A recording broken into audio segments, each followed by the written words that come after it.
recently, we have to go to the root. We have to go to the cause. Dealing with the condition itself is not enough. Dear Mr. Massa, I'm just trying to mind my own business. What's the matter? It's just another day, another black king captured. I'm about to lose my brain, stuck inside this ghetto rapture. I got a lot of smoke. If you want it, you can have it. They want a hat trick, but this is black girl magic. Ain't talking about the kind that'll make you disappear, but I'm talking about the power of the melanin within. Ain't looking for trouble, but I'ma say this one time. I put 2 dukes up if you try to touch mine. We still want justice for Tamir and Trayvon. You say you don't see color, but racism ain't blind. They targeting little kids whose skin look just like mine. So I'm paranoid, it's a war zone outside. And I'm a black queen, so if you ask me to step out of my car, you gon' have to snatch me. Cause I ain't going no damn well. Had to spend my whole life living unfair. Ancestors got my back and they right here. You can never understand, it's a nightmare. Living in my black shoes by the black rules. You can keep your handshake, I don't dap coons. The white man to go nuts if he cash you. But you all on his side like a damn fool. Make it make sense. We are oppressed. Queen. We are exploited. We are downtrodden. Make it make We are sense. denied not only civil rights, but even human rights. Ahmadiyyah. So the only way we're going to get some of this Ahmadiyyah. oppression and exploitation Queen. away from us or aside from us is come together Queen. against the common enemy. Who taught you to hate the texture of your Ahmadiyyah. hair? Who taught you to hate the color of your skin? Ahmadiyyah. Parents, pay attention to the books, the school system, even to your little children. Lies mixed with wisdom. His skin too bright, so he was blind to the prison. My skin just right, so I collide with division. You trying to pray to God, but we tired of religion. No savior saving, we got to save our savings. We used to pay miss, how we gon' make the slave rich? But who's to blame, and tell me why you complaining? We need a team effort just to rule the nation. Like a bad relationship, missing communication. We missing moderation. They're trying to get a poison to my population. No reparations, I'm getting tired of Satan. We are oppressed. Queen. I'm getting tired of waiting. We are downtrodden. Queen. We are denied not only civil rights, but even human rights. Ahmadiyyah. So the only way we're going to get some of this Ahmadiyyah. oppression and exploitation. Queen.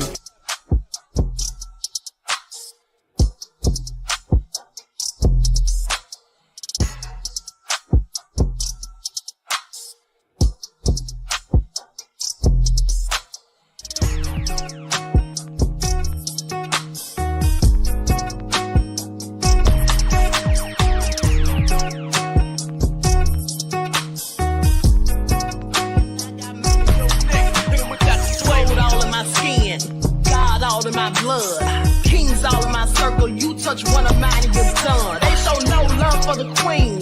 Why you hating on me? Is it cause I'm free and I got Malcolm X in my jeans? I got dreams like King Luther, shed blood like Kunsa. You ain't helping my people, I ain't got nothing to say to ya. I won't always smoke like hookah. Talking reparations. America won't be great until they give us compensation. I'm like, I'm the hottest right now. See a bunch of lames out here trying to jock on my style.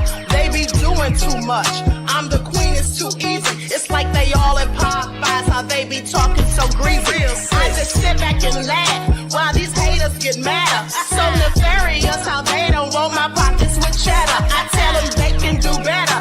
These snakes in the grass can leave a bite on your ass, cause y'all be trusting too fast. I got my foot on the gas, other one on they necks. Dropping receipts on haters, you better show some respect. I'm never facing regrets, we only facing the threat. This is the sound of Eric Malcolm. It's a cut on the gas, other one on they necks. Dropping receipts on haters, you better show some respect. I'm never facing regrets, we only facing the threat. Running through every challenge like a relay, break no sweat. It's a cold game, so I got that blanket with me. Now that my people awaken, ain't no going to sleep. I do not play by my piece, this time I'm playing for keeps. You talking slick, but when I see you like them ends, we gon' meet. And I got gold all in my skin, God all in my blood, kings all in my circle. You touch one of mine and you're done. They show no love for the queen, why they hating on me? Is it cause I'm free and I got Malcolm X in my jeans, and I got gold all in my skin, God all in my blood, kings all in my circle. You touch one of mine and you're done. They show no love hating on me? Is it cause I'm free and I got Malcolm X to my jeans and I got...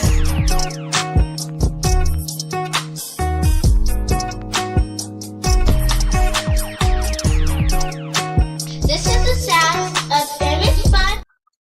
All right, hello everyone. Thanks for tuning back in once again to the original Queen Ahmadiyyah Shakur show. I'm your host, Queen Ahmadiyyah Shakur, and this is your Friday Night Vitamins. So as you're coming in, please feel free to go ahead and subscribe to the channel. If you haven't done so already, be sure to click that notification bell and click the word all so you're notified each time the Queen Goddess goes live. Okay, so let's get ready to get into it. Don't forget to follow me on Instagram at Dr_A_Shakur, TikTok at Dr. A Shakur, and Twitter at DGoddess27. And as per usual, if you don't like what the Queen is cooking, you already know what to do. Exit stage left.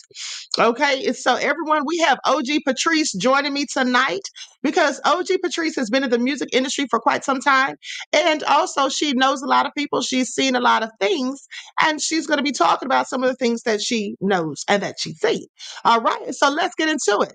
Let's get some fire emojis in the chat for OG Patrice.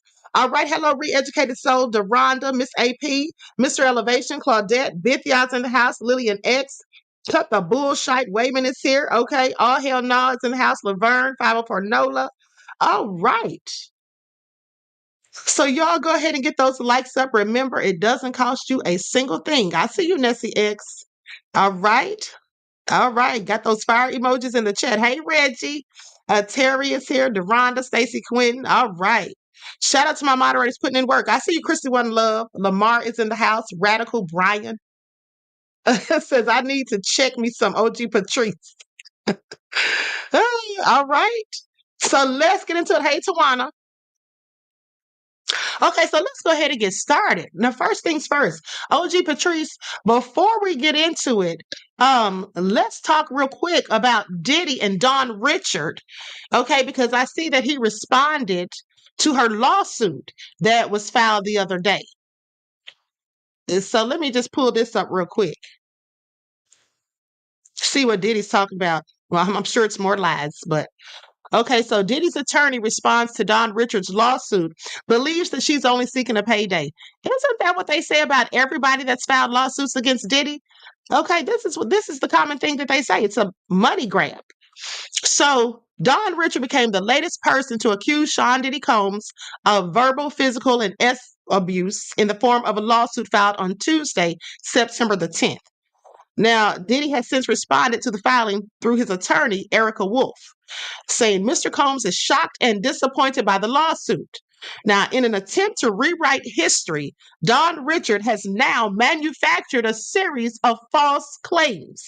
So saying she's lying, okay? A series of false claims, all in the hopes of trying to get a payday, conveniently timed to coincide with her album release and press tour.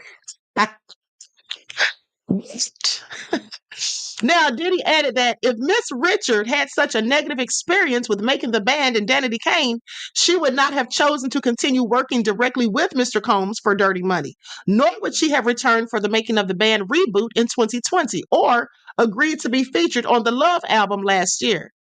Okay, and this sounds pretty sketchy. Now, it's unfortunate that Miss Richard has cast her 20-year friendship aside to try and get money from him, but Mr. Combs is confidently standing on truth and looks forward to proving that in court. So in her 65-page lawsuit, she claimed that she was subjected to inhumane working conditions, which included groping, assault, and false imprisonment, and detailed how she reportedly witnessed the Bad Boy record founder physically abuse his ex-girlfriend, Cassie Ventura, on numerous occasions. Richard and her Dirty Money bandmate, Kalina Harper, allegedly attempted to intervene and help Ventura once, but Combs allegedly threatened them by stating, y'all bitches don't get in my relationship. Don't tell my bitch what she needs to be doing. Just make money and shut the F up. I end artists. I shelve careers. I make ninjas go missing. You bitches want to die today. Ooh, honey, such harsh words. Okay. Honey, I don't want any smoke from Diddy ever. Okay. What? How about you, OG Patrice? This is all nefarious. Well, first of all, Queen, I want to thank you for welcoming me to your platform. Can you hear me okay? Yes, absolutely. I can hear just fine. You're welcome, beloved. Okay, and I want to say salute to the chat. The chat is where it's at. Hi, everybody. I see everybody speaking. Thank you guys for the love. Um, it's really funny because nobody believed Cassie until they saw the video, right? So Mm-hmm. they were saying things that she was putting in her lawsuit that it wasn't true, that she was trying to come up and it was a money grab as far as for her concern, right? And then people Mm-hmm. saw the video and then they thought differently or they thought twice about it. And people need to realize Mm-hmm. Cassie was there during a time where she probably saw a lot more that she didn't even put in the lawsuit because the original lawsuit was like 90 something pages, you guys, and they reduced it down to like 30 something pages, right? Right. So They did if reduce it. Yeah. so if Mm-hmm. a lot of the same people, the little Rods, this Don, the Cassies, and other people, even the guy that's in prison now that just won the $100 million, even if all these people that don't know each other are saying Right. similar things and similar experiences, and Mm-hmm. Diddy's the denominator in that, do they think that everybody's lying? Right. It would be impossible for all of these people to have stories that pretty much corroborate other stories from people that they don't know, and then all of them having the same type of experiences, and in some cases around the same time frames, even. So And I'm not, definitely. Now I'm Oh, I'm sorry. Go ahead, beloved. I was just going to say, I mean, I'm not saying that it's true or false, but I'm just saying there is Mm-hmm. similarities in all of these lawsuits. And until Right. Dawn can have her day in court or see where her lawsuit goes with Diddy, because if she has any type of evidence or DNA evidence or pictures or video or anything of that nature that she can prove this type of treatment, even a witness that was there that can come forth Mm-hmm. on her behalf and say that they were treated inhumane, they had to be in close proximity and be a part of inmate condition, being treated Mm-hmm. in and things of this nature, then yeah, she would stand a good chance of possibly winning her lawsuit as well. If you think that the guy in prison that did all of his own research, law, went after Diddy on his own without an attorney can win $100 million lawsuit, have proof that Diddy and his team came to visit him in said prison, Mm-hmm. then that speaks That's right. volumes. And then offered him 2.3 million. Yeah, exactly. So, and Exactly. here's the thing. Now they try to make the point because it does make it sound a little sketchy when they say when Diddy's attorney Erica Wolf says, "Well, why would she come back and work with making the band reboot in 2020 and this, that, and the third?" Well, it does sound a little sketchy, but here's the thing: did they stop to think about the fact that maybe she came back because some people are afraid to tell Diddy no? When Diddy asked, we've heard Diddy on audio on video, we've seen him say himself that he doesn't take no for an answer. He gets what he wants.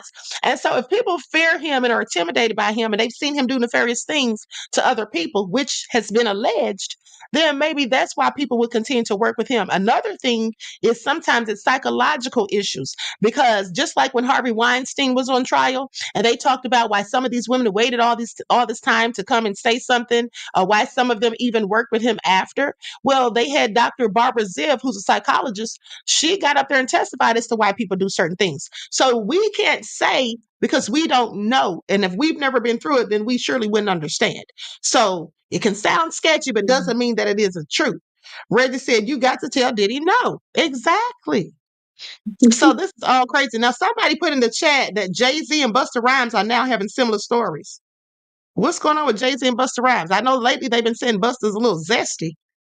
But Yeah, I heard that years ago in the industry about Busta, about LL, having certain experiences in that, on that other side, with mm-hmm, being a little zesty or engaging in same sex type of relationships. I knew about the young lady that had the leading role in the Biggie's video.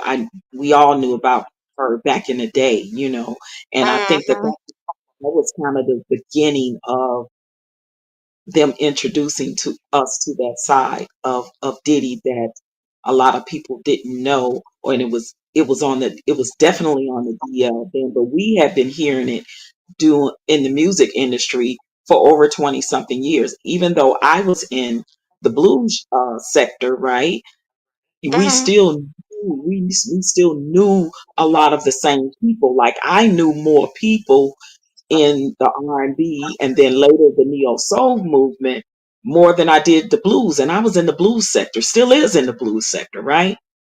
So, and then when you are in close proximity and you meet people through other people, and you hear things, all these things was being said and talked about over 20 something years ago, as far as Diddy going that other way, Diddy having these type of wild parties, Diddy, indulging in,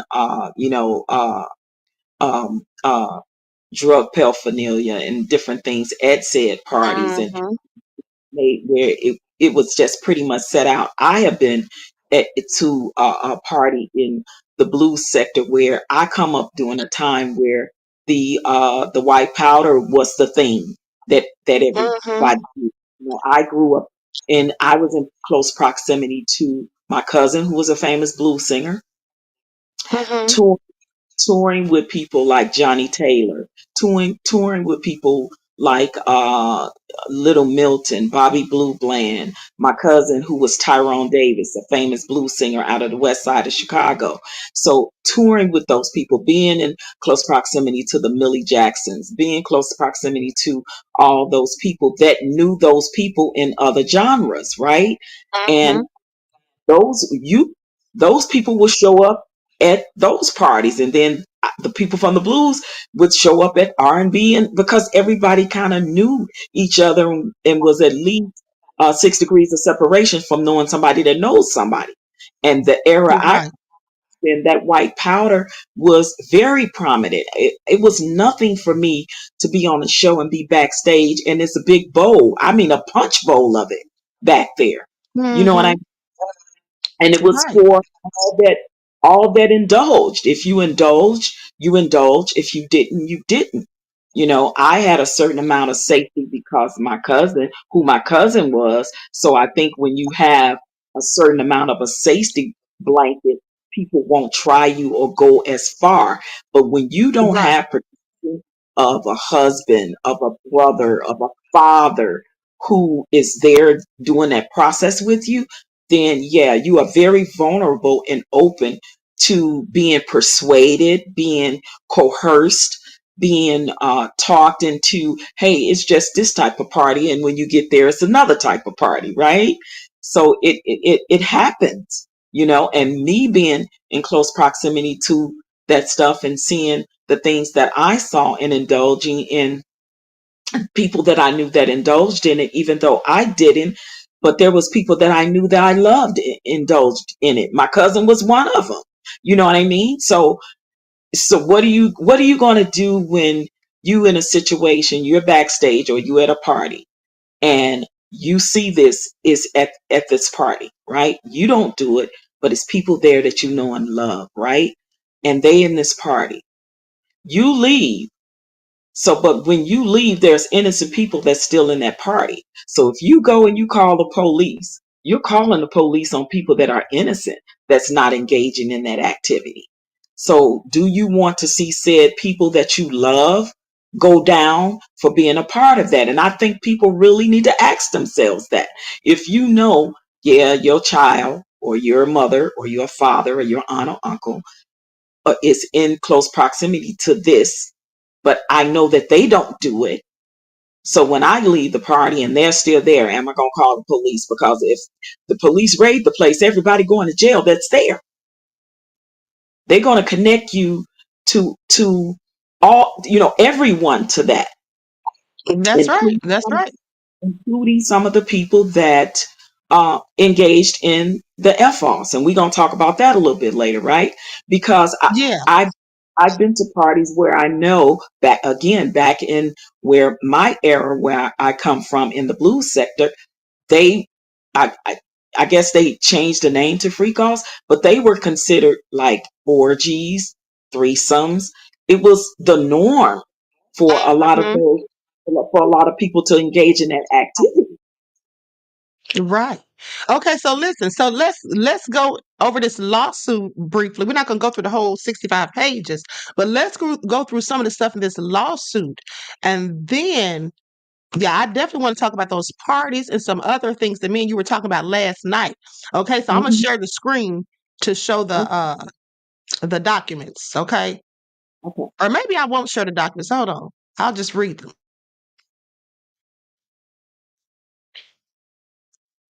Likes up, everyone, please. Don't forget to like and share. Okay, yeah, so I'll go ahead and I hope it's nothing inappropriate in here. I haven't gone through this yet. Hold on. I had it for a couple of days, but let me see here. Likes up, everyone, please. Like and share. Thank you in advance. Remember, it doesn't cost you a thing. Okay, so this is the lawsuit documentation from when Don Richard filed a lawsuit against him just days ago. Okay, Don Angelique Richard, known professionally as Don Richard, is an American musician, singer, songwriter, and performer. She gained widespread recognition as a member of the girl group Danity Kane, formed by defendant Sean Combs, or Mr. Combs, and later transitioned into a key member of Mr. Combs' band, Diddy Dirty Money. Defendant Sean Combs, a once celebrated hip hop mogul, popularly known by his stage names Puff Daddy, Puffy, P. Diddy, Diddy, or Love, skyrocketed to fame in the late 1990s. Okay, I'm going to skip past all of this. We already know about how he got his name Puffy because they said he would huff and puff because he had a bad temper as even a kid. So, Mr. Combs' namesake temper, okay, skip past that. Hold on. Now, they say on many occasions, Miss Richard tried to intervene, offering Miss Ventura support and encouragement. Now, mind you, this is, she also said, as I told you all days ago, that he threw a scalding pan of hot pan with eggs in it at Cassie one day because he was upset because she didn't cook them the way he wanted them. Okay, this is something that Dawn says she witnessed. And so on many occasions, she tried to intervene and to support and encourage give support and encouragement to Ventura to leave Combs. But each time Mr. Combs learned of her efforts to help Miss Ventura, he became enraged, threatening Miss Richards' life with statements such as, "You want to die today? I make ninjas go missing and I end people." Now, compounding Mr. Combs' violent acts and death threats, he flagrantly exploited Miss Richards' musical talent as a singer and writer while withholding her rightful earnings, stealing her copyrighted works, and subjecting her to years of inhumane working conditions, which included groping, assault, and false imprisonment, amongst other violations. For nearly a decade, Mr. Combs manipulated Miss Richard with mantras that submission to his depraved demands was necessary for career advancement, instilling in her the belief that such abuse and exploitation were required for female artists to succeed in the music industry. It was not until Miss Ventura's bravery in coming forward that Miss Richard realized her own personal suffering was tied to the many years of abuse by Mr. Combs that had become normalized for her. And as more women courageously came forward, plaintiff has been empowered by this collective strength and now adds her voice to the growing chorus of victims bravely sharing their harrowing stories. Now, together they seek justice and stand in solidarity as the latest victims of the hashtag MeToo movement in the music industry. So now they talk about the parties. So Miss Dawn Angelique Richard is a resident of the state of California and was employed by defendants Remote Productions Inc., New Remote Productions Inc., Bad Boy Entertainment LLC, Bad Boy Records LLC, Bad Boy Entertainment Holdings LLC, Bad Boy Productions Holdings. Okay, I'm going to skip past all of those names. Okay, at all relevant times herein, Miss Richard met the definition of an employee of defendant Bad Boy Records and related entities. At all relevant times herein, Miss Richard was a resident in the state of New York. Now, defendant Sean Combs, upon information and belief, resides within the state of California. At all relevant times herein, Mr. Combs met the definition of an employer of Miss Richard under all relevant statutes. Now, defendant Harve Pierre, upon information and belief, resides within the state of New Jersey. At all times, excuse me, relevant herein, defendant Harve Pierre was president of Bad Boy Entertainment and Bad Boy Records in New York and met the definition of an employer of Miss Richard under all relevant statutes because he is listed as one of the defendants in this lawsuit. Hold on, let's go back and see who all is listed on here real quick. So she's got Diddy, Harve Pierre, Remote Productions, New Remote Productions, all of his companies basically, and then also I think I saw his mother's name on here. Yes, Janice Combs Publishing Holdings Inc. That's something he has in his mother's name apparently, and then they have Joe defendants 11 through 20. Okay, so Harve Pierre has found himself in the crosshairs yet again. Yeah, and she naming all those entities because she's covering all bases, right?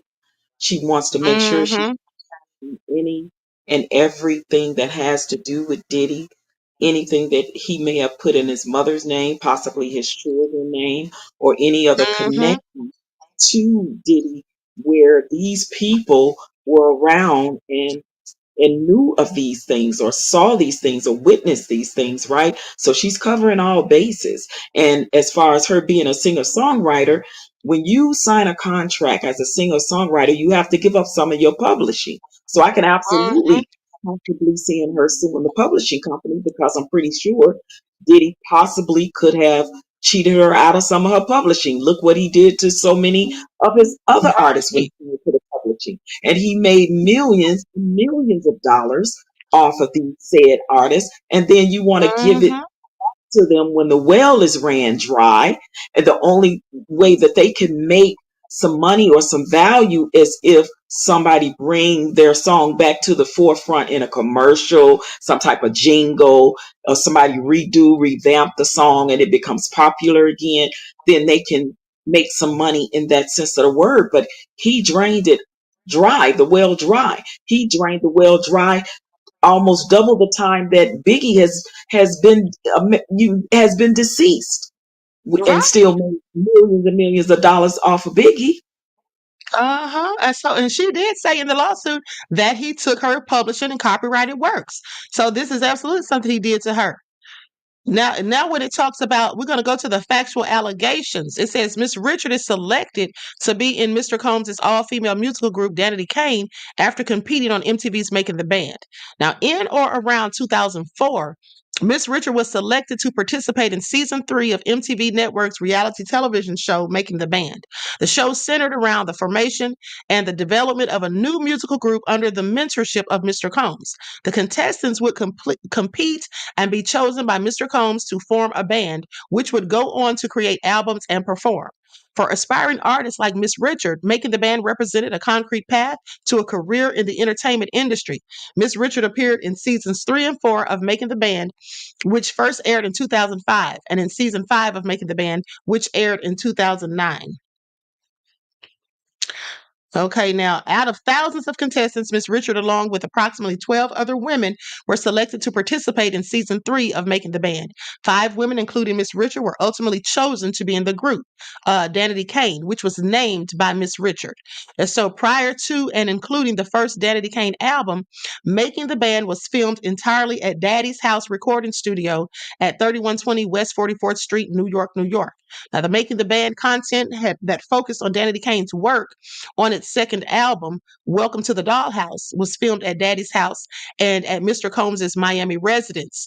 Other Making the Band episodes included Los Angeles as a third filming location. Now, upon information and belief to create Making the Band, camera crews filmed 24 hours a day, gathering months' worth of footage to condense into mere hours of entertainment for viewers.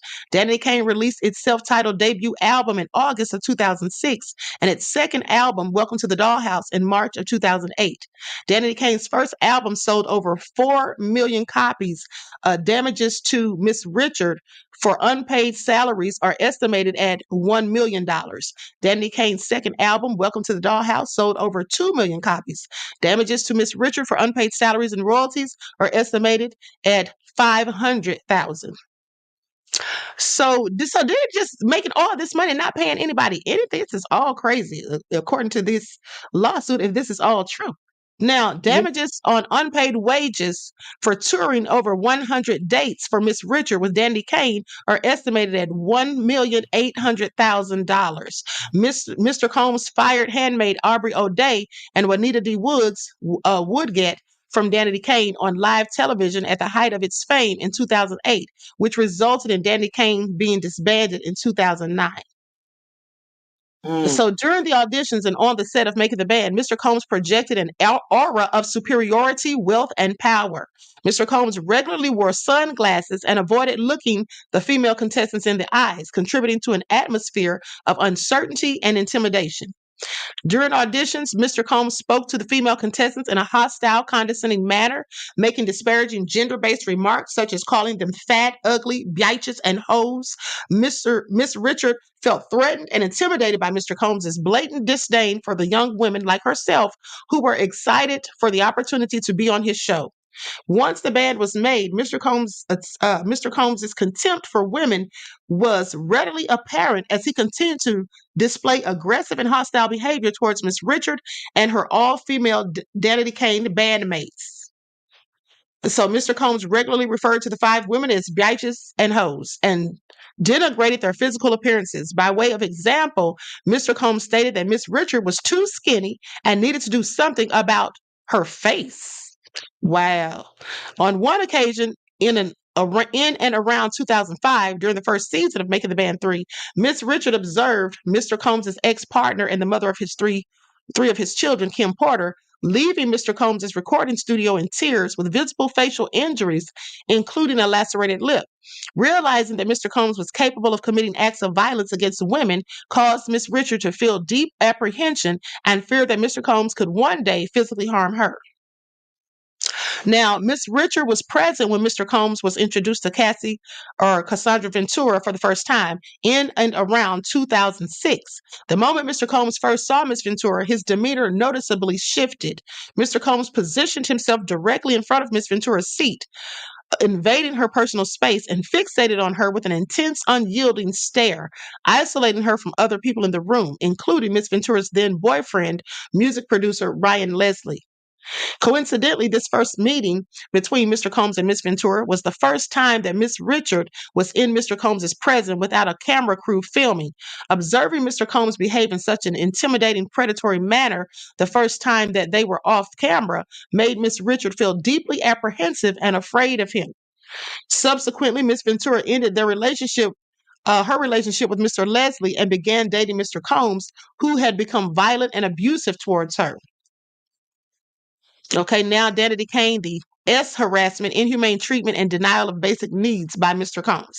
So, for the majority of Miss Richards' tenure as a member of Danity Kane and Diddy Dirty Money, Mr. Combs required her to remain at his various residences and studios in New York, Los Angeles, Florida, and New Jersey for activities such as recording, rehearsing, dressing, preparing costumes, and exercising. Now, throughout the productions of Making the Band 3 and 4, Mr. Combs deprived Miss Richard and her Danity Kane bandmates of basic needs such as adequate food and sleep. When Miss Richard on her Danity Kane and her Danity Kane bandmates requested meals or rest, Mr. Combs refused and chastised them with derogatory comments like, "You bitches don't want this, or y'all are not hungry enough, and I'm paying you bitches to work." Oh, so great. First of all, it's not funny at all. It's really reprehensible. But there's no way I could have dealt with anybody talking to me like that, not even for a day. Like, Diddy is nefarious. Now, this demeaning behavior gradually undermined Miss Richards' confidence and contributed significantly to her growing feelings of insecurity and fear of reprisal from Mr. Combs. Upon information and belief, Mr. Combs would regularly be awake for prolonged periods of time because he was high on drugs. Now, during these periods, Mr. Combs demanded continuous access to Miss Richard and her Dandy Kane bandmates, often forcing them to record and rehearse for stretches of 36 to 48 hours without breaks. Forced to choose between eating and sleeping, Miss Richard lost a significant amount of weight, weighing approximately 100 pounds at a height of 5'4". Miss Richard began to normalize these extreme conditions and perceive them as standard requirements of her participation in Dandy Kane. Now, the thing is, he's making her do all of this allegedly, and she's losing all this weight, but then he's talking about she's too skinny. So he's not making any sense. Now, Mr. Combs regularly sent his associates to wake Miss Richard and her Dandy Kane bandmates in the overnight hours so he could watch them rehearse. The regularity of these disturbances led Miss Richard to adapt by sleeping in a sitting position, fully dressed and with makeup on, heightening her anxiety. Over time, this abnormal sleeping arrangement came to feel routine, further normalizing Mr. Combs' invasive demands. In addition to exhausting rehearsals, Mr. Combs required Miss Richard and her bandmates to participate in intense workouts with a personal trainer. On one occasion, while running on the beach, Miss Richard became so dehydrated that she vomited.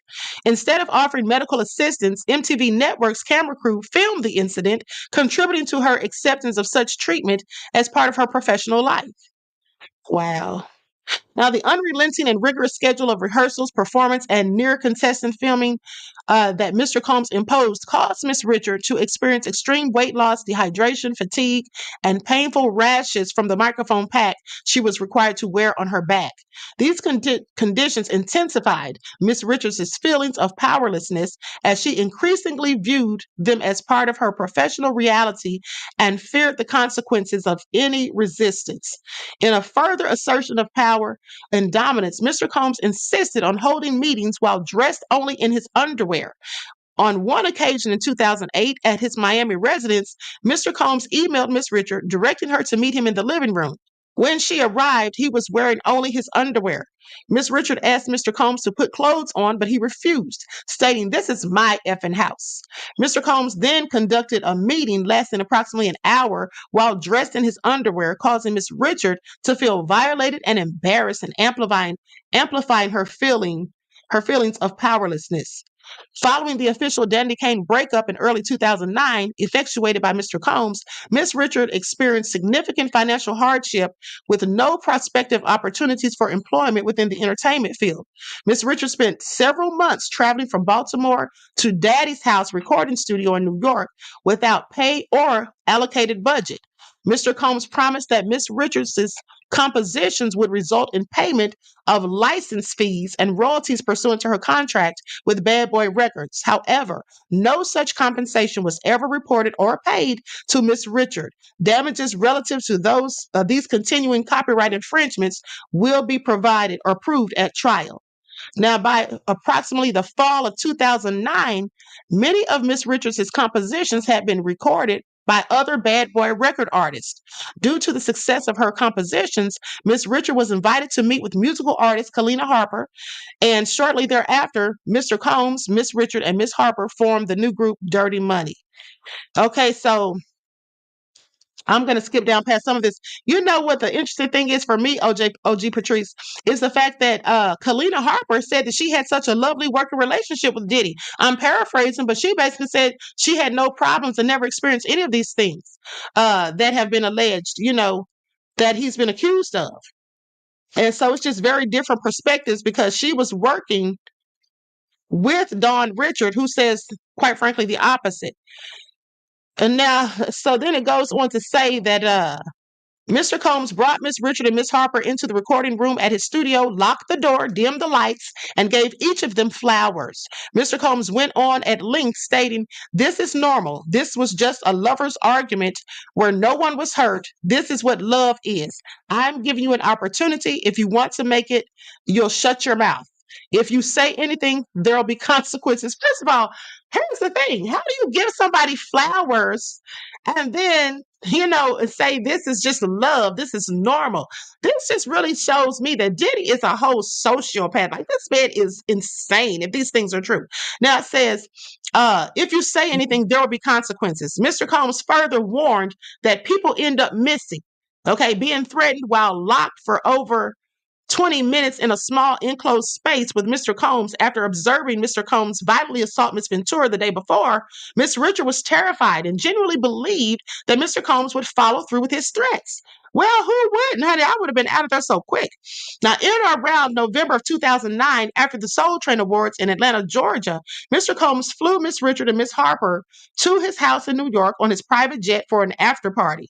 There were many well-known celebrities at the after party, and copious amounts of illegal drugs were openly being consumed. Upon information and belief, Mr. Combs had arranged for dozens of young women and girls, some of whom appeared to be underage, to be transported to the party. The women arrived wearing little to no clothing and were given drugs and alcohol. Many of them appeared lethargic or passed out while Mr. Combs and his guests performed sexual acts on them. While they were passed out, wow. Miss Richards believed that her presence at the party was a test to see whether Mr. Combs could trust her.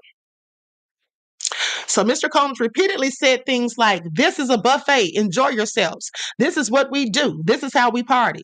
Miss Richard felt shocked and horrified at the sight of Mr. Combs and his guest violating incapacitated young women, and implored Mr. Combs, his personal assistant, Capricorn Clark, now that's Lauren London's sister, to allow her to leave. Miss Clark insisted that Miss Richard wait 15 minutes for Miss Clark to make it make sense. That is, to make Miss Richard exit less conspicuous, so that Mr. Combs would not notice that she had left. Knowing that she was not free to leave and had to wait for Miss Clark to help her orchestrate her departure, Miss Richard experienced feelings of panic and began being trapped against her will. Okay, there goes the false imprisonment right there. Now, Mr. Combs regularly placed Miss Richard in similar situations with no means to escape. At Mr. Combs' drug-fueled parties, his guests, including Miss Richard, were required to surrender their phones upon entry. Mr. Combs kept the doors locked and guarded by security personnel, making it impossible for Miss Richard to leave without alerting Mr. Combs that she had done so. Mr. Combs hired police officers to attend his parties, sending a clear message to guests that his influence extended to law enforcement officers, and creating a climate of fear and a tactic warning that reporting him to authorities would be both unacceptable and futile.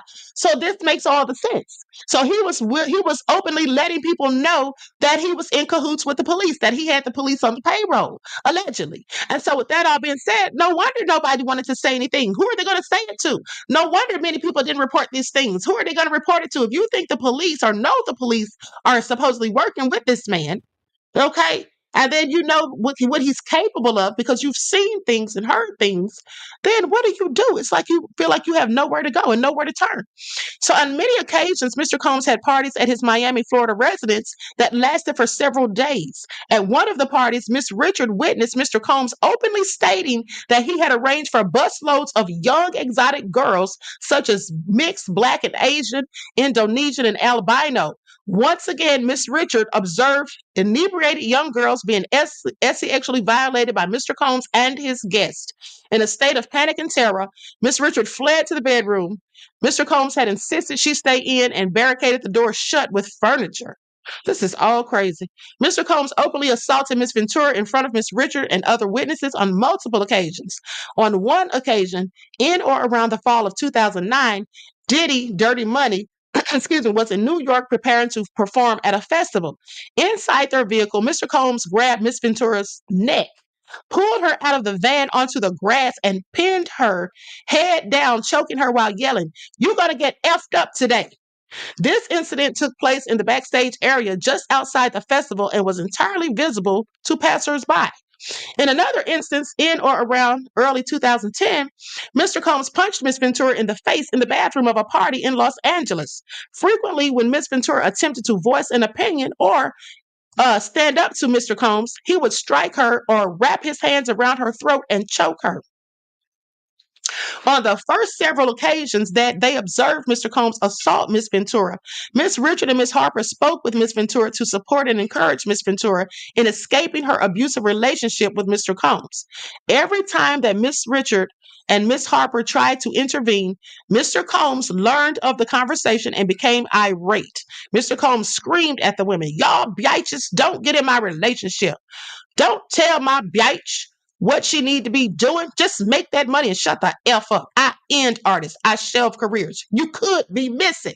And you bitches want to die today?" Amongst other threats. Honey, that would have been more than enough for me. I'd have been like, you know what, Diddy, you can have it. I'm out.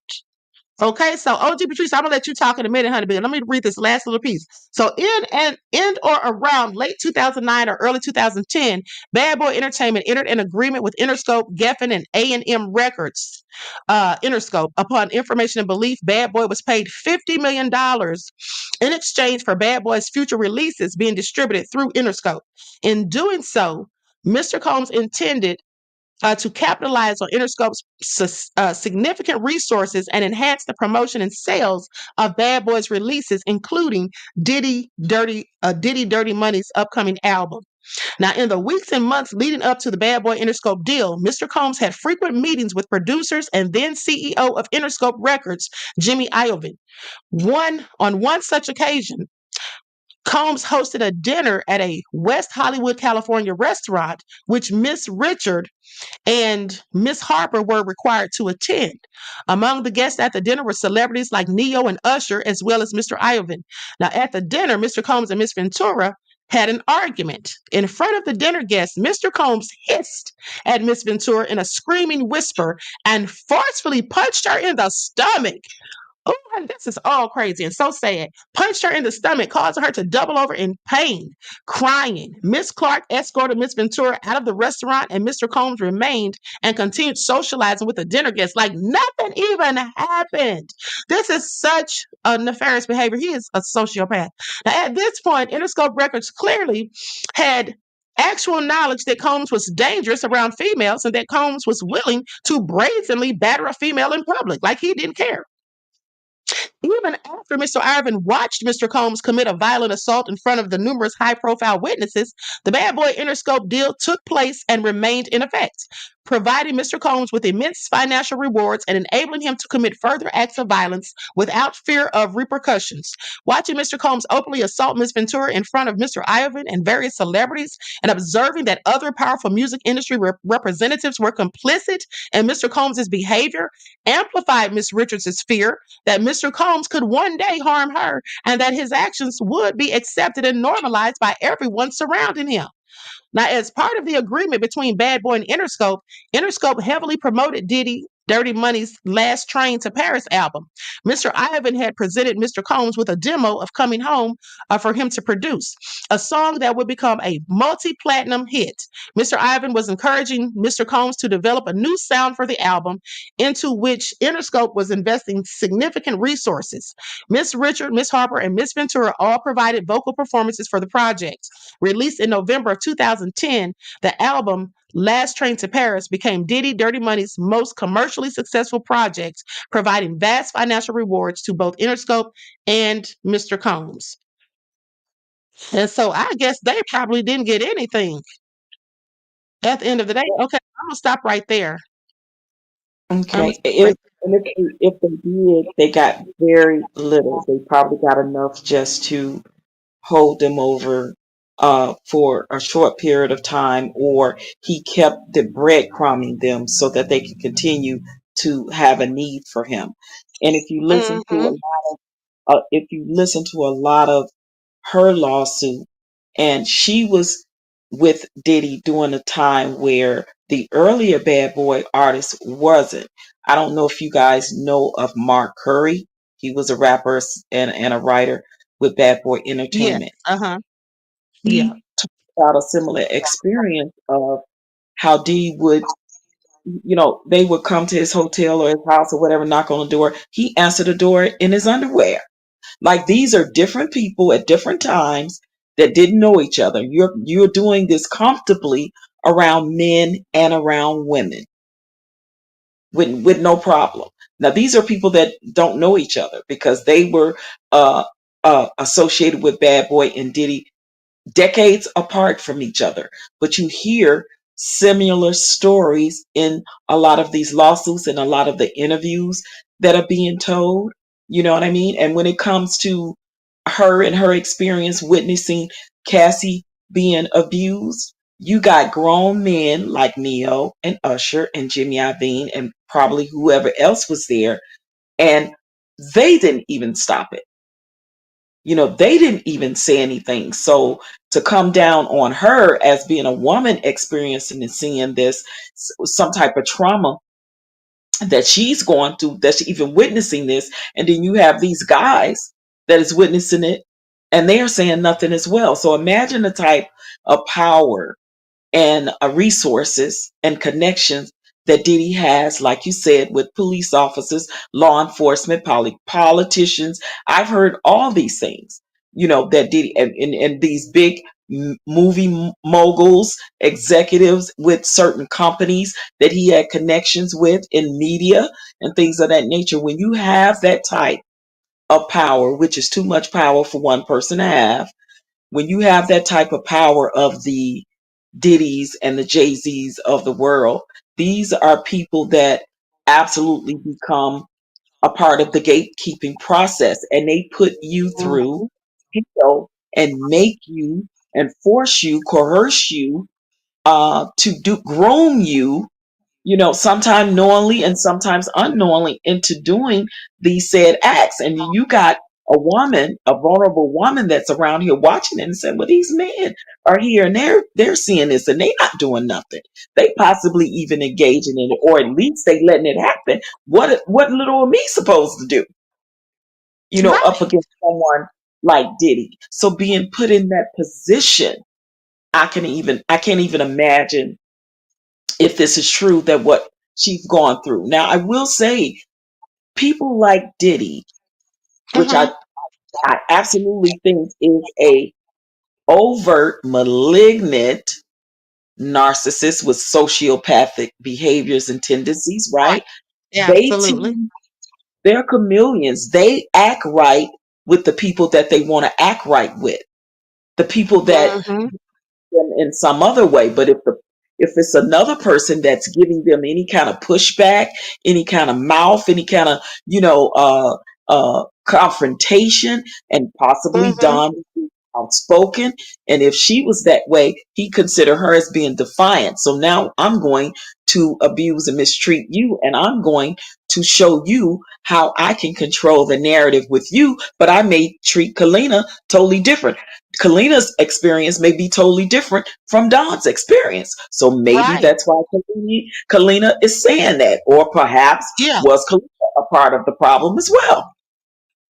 That is true. I could believe that. But also the thing is though, Kalina acted like she's never seen anything or whatever, like it was just out of the norm what people were saying. But according to this lawsuit, she was right there helping Dawn. If this is true, this is alleged in the lawsuit that Kalina was right there with Dawn when she saw these things happening to Cassie, and that both of them tried to encourage and support her, and that Diddy cursed both of them out. So Hmm. Kalina's, if this is true, then Kalina's not telling the whole truth. Yeah, she Because probably witnessed something.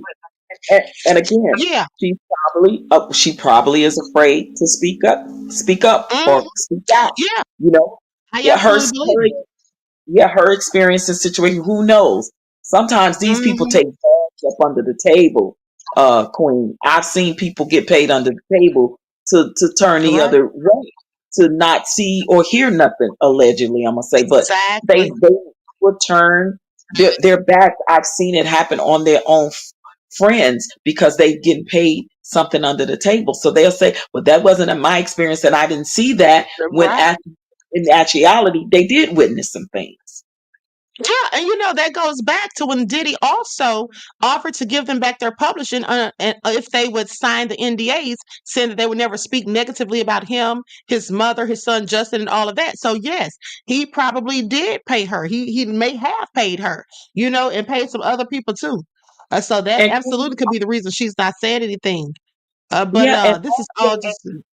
It has never been known in the history of the recording industry for people to have the type of contracts and NDAs that Cassie had, that all these other artists have, the NDAs where you can't say nothing until you meet your demise, your children meet their demise, and their children meet their, like Right. that's heard of. So to have those type of NDAs or ironclad NDAs in the industry speaks volumes as to these people are hiding something, as you say Yeah. so famously, nefarious, right? That's right. They definitely had something crazy. Okay, definitely. So now, with that all being said, hold on, because I'm trying to make sure I got this other receipt. Uh, okay. Now, listen. Let's go back and read a bit more of this, and then I want to get into this whole thing with Jay-Z and some stuff that has been said about Jay-Z about these rituals and all that stuff. I'm gonna show the videos. Then I'm gonna let you elaborate on that.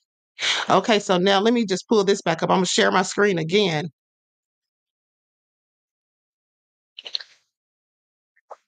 Okay. So now it says. Hold on, let me put my. Okay. And so now it says, in or around the fall of 2009, Diddy Dirty Money began recording the song Love Comes Down. Upon information and belief, Mr. Combs continued to use drugs that caused him to remain awake for prolonged periods of time. When he was awake, he would demand that Miss Richard and Miss Harper record in the studio, where they would spend 3 to 4 consecutive days recording without a break to eat or sleep. Mr. Combs required Miss Richard and Miss Harper to remain at his home continuously, denying them the opportunity to return to their hotel rooms for breaks. The degree of control Mr. Combs exercised over Miss Richard's daily life and basic needs exasperated the significant power imbalance and threatening atmosphere that ensured Miss Richards' compliance with his demands. Now, Mr. Combs regularly left the studio and required Miss Richard and Miss Harper to stay and write verses to songs. Occasionally, Miss Richard tried to leave to get something to eat or to go to her hotel. Whenever Miss Richard tried to leave, Mr. Combs would call and demand, "Where the F are you? And we have an album to make." Mr. Combs frequently made threats, especially if they asked for food or rest, stating, "You're a bitch. I don't want to see your effing face. I make ninjas go missing, and I make things go away." Each time Miss Richard returned to the studio immediately, believing that Mr. Combs was capable of following through with his threats. Now, Mr. Combs criticized Miss Richard for being too skinny, yet denied her request for food and demanded that she drink only peanut butter shakes. Mr. Combs had full meals prepared by a chef and ate them in front of Miss Richard and Miss Harper, never offering them food. Honey, this is torture. Miss Richard and Miss Harper begged for food and rest breaks, but Mr. Combs refused, making statements such as "absolutely effing not." And this is what it takes to be great. While he's sitting there living in the lap of luxury and eating all he can eat, telling them they can't have anything and can't even take a break. This is also crazy. Now, Mr. Combs' responses underscored the threat that he posed and heightened Miss Richards' concern for her safety and well-being. As Miss Richard continued to work nonstop, transitioning between the studio, rehearsals, workouts, and back to the studio, she became severely dehydrated and experienced chronic stomach cramping from being undernourished and excessively thin. On the numerous occasions that she told Mr. Combs that she was not feeling well, he called her lazy and dismissed her health concerns, instilling in her further apprehension of communicating her needs. In or around the summer of 2010, Miss Richard experienced abdominal pain, swollen glands, and a fever. She was hospitalized and diagnosed with arthralgia, joint pain due to overuse, sprains, tendonitis, and infection, anemia, and a low white blood cell count. Now, Miss Richard presented Mr. Combs with her medical records, specifying that she needed to emphasize eating well, being adequately hydrated, and getting adequate rest. But Mr. Combs ordered her to report to the studio the next day for another multi-day recording session. Mr. Combs' blatant disregard for her health and well-being cemented Miss Richards' fear of his authority and control over her career and health. Miss Richard continued to witness Mr. Combs's abuse towards Miss Ventura. Miss Ventura often wore sunglasses and makeup in an attempt to hide visible injuries. These incidents further solidified Miss Richards' fear of Mr. Combs, as they were constant reminders of the physical danger she potentially could and eventually would face. Mr. Combs often exhibited uncontrollable anger during recording sessions, throwing objects like albums, laptops, and food against the wall or at individuals. Mr. Combs frequently flew into frenzied, unpredictable rages. Miss Richard feared making any misstep that could direct his anger toward her. However, her fears went beyond her immediate physical safety because she had witnessed Mr. Combs' violent nature, a side of Mr. Combs that the world had not yet seen, and she feared that falling out of Mr. Combs' good graces, or worse, standing up to him, or speaking out against him could result in serious harm to her. Miss Richard frequently thought about Mr. Combs' threats about making people go missing and feared taking any action that would label her as a target. Despite Mr. Combs' violence, threats, and misogyny, Diddy Dirty Money experienced significant sales of records, selling 2 million copies of one single, 500,000 of another in the U.S., and in Australia, 5 million single copies. Now, Miss Richards' unpaid wages and royalties are estimated at $1,200,000, and Miss Richards' unpaid touring wages are estimated at $350,000 for touring dates within the United States alone. Okay, Mr. Combs, hold on. Likes up, everyone. Please don't forget to like and share. Thank you. Now, in or around the summer of 2009, Miss Richard and Miss Harper were required by Mr. Combs to perform as part of Diddy Dirty Money and attend numerous promotional events, including late or overnight parties, all of which were under contract between Mr. Combs and Ciroc Vodka, or between Mr. Combs and Diddy Beats, pursuant to the Bad Boy Interscope record deal. So Miss Richard was never compensated for the extra time she spent fulfilling Mr. Combs' promotional contracts, including the Ciroc and the Diddy Beats campaign. Mr. Combs was paid approximately $250,000 per Ciroc appearance. Mr. Combs did not compensate Miss Richard or Miss Harper for these appearances, other than just $5,000 each or on a handful of occasions. Mr. Combs' ongoing explanation for withholding compensation was that their appearances were a requirement for their tour. Additionally, Miss Richard was required to appear and to promote Diddy Beats through parties, albums, songs, and videos. Over time, Mr. Combs was paid $6.25 million for 25 Ciroc shows that Miss Richard was required to attend. Following each show, Miss Richard and Miss Harper approached Mr. Combs to inquire about their insufficient and sporadic payments. Mr. Combs routinely responded with statements such as, "You bitches aren't grateful, and you don't want this." Miss Richard estimates losses from Ciroc campaign promotions totaling at least $1,562,500. Upon information and belief, Mr. Combs received an advance on Diddy Beats for which Miss Richard received no compensation. Then between apparently approximately 2009 and 2011, throughout Diddy Dirty Money's recording process, rehearsals, and performances, Mr. Combs repeatedly ordered Miss Richard to strip down to her underwear, and he frequently referred to her as a bitch, a whore, and made demeaning remarks about her body, alternatingly calling her lazy, fat, ugly, and skinny, particularly in front of his friends, producers, and bodyguards. So just humiliating her on purpose. This is all so crazy. Now, Mr. Combs frequently held meetings with Miss Richard wearing only his underwear, despite Miss Richard's protest and repeated requests for him to put on clothing. In response, Mr. Combs called her a bitch and a whore and reminded her that she would be grateful, or that she should be grateful, for the opportunity to be there. Often while they were recording in the studio, Mr. Combs would hold parties where he would invite young men and women who were often scantily dressed and appeared underage to use drugs and engage in sex acts. Miss Richard observed Mr. Combs and his colleagues kissing, groping, and inappropriately touching the young women. Upon information and belief, the participants often left the immediate area to have sex and returned shortly thereafter. This sounds like a hoe house, okay, a hoe brothel. Now, on numerous occasions between approximately 2009 to 2011, under the guise of preparing for performances, Mr. Combs would intrude into Miss Richards' changing room at Daddy's house unannounced while Miss Richard was undressed. Even though a female stylist was present and assisting Miss Richard with her wardrobe, Mr. Combs would grope Miss Richards' body, including her bare buttocks and her chests or near her breast, with no legitimate purpose and without Miss Richards' consent.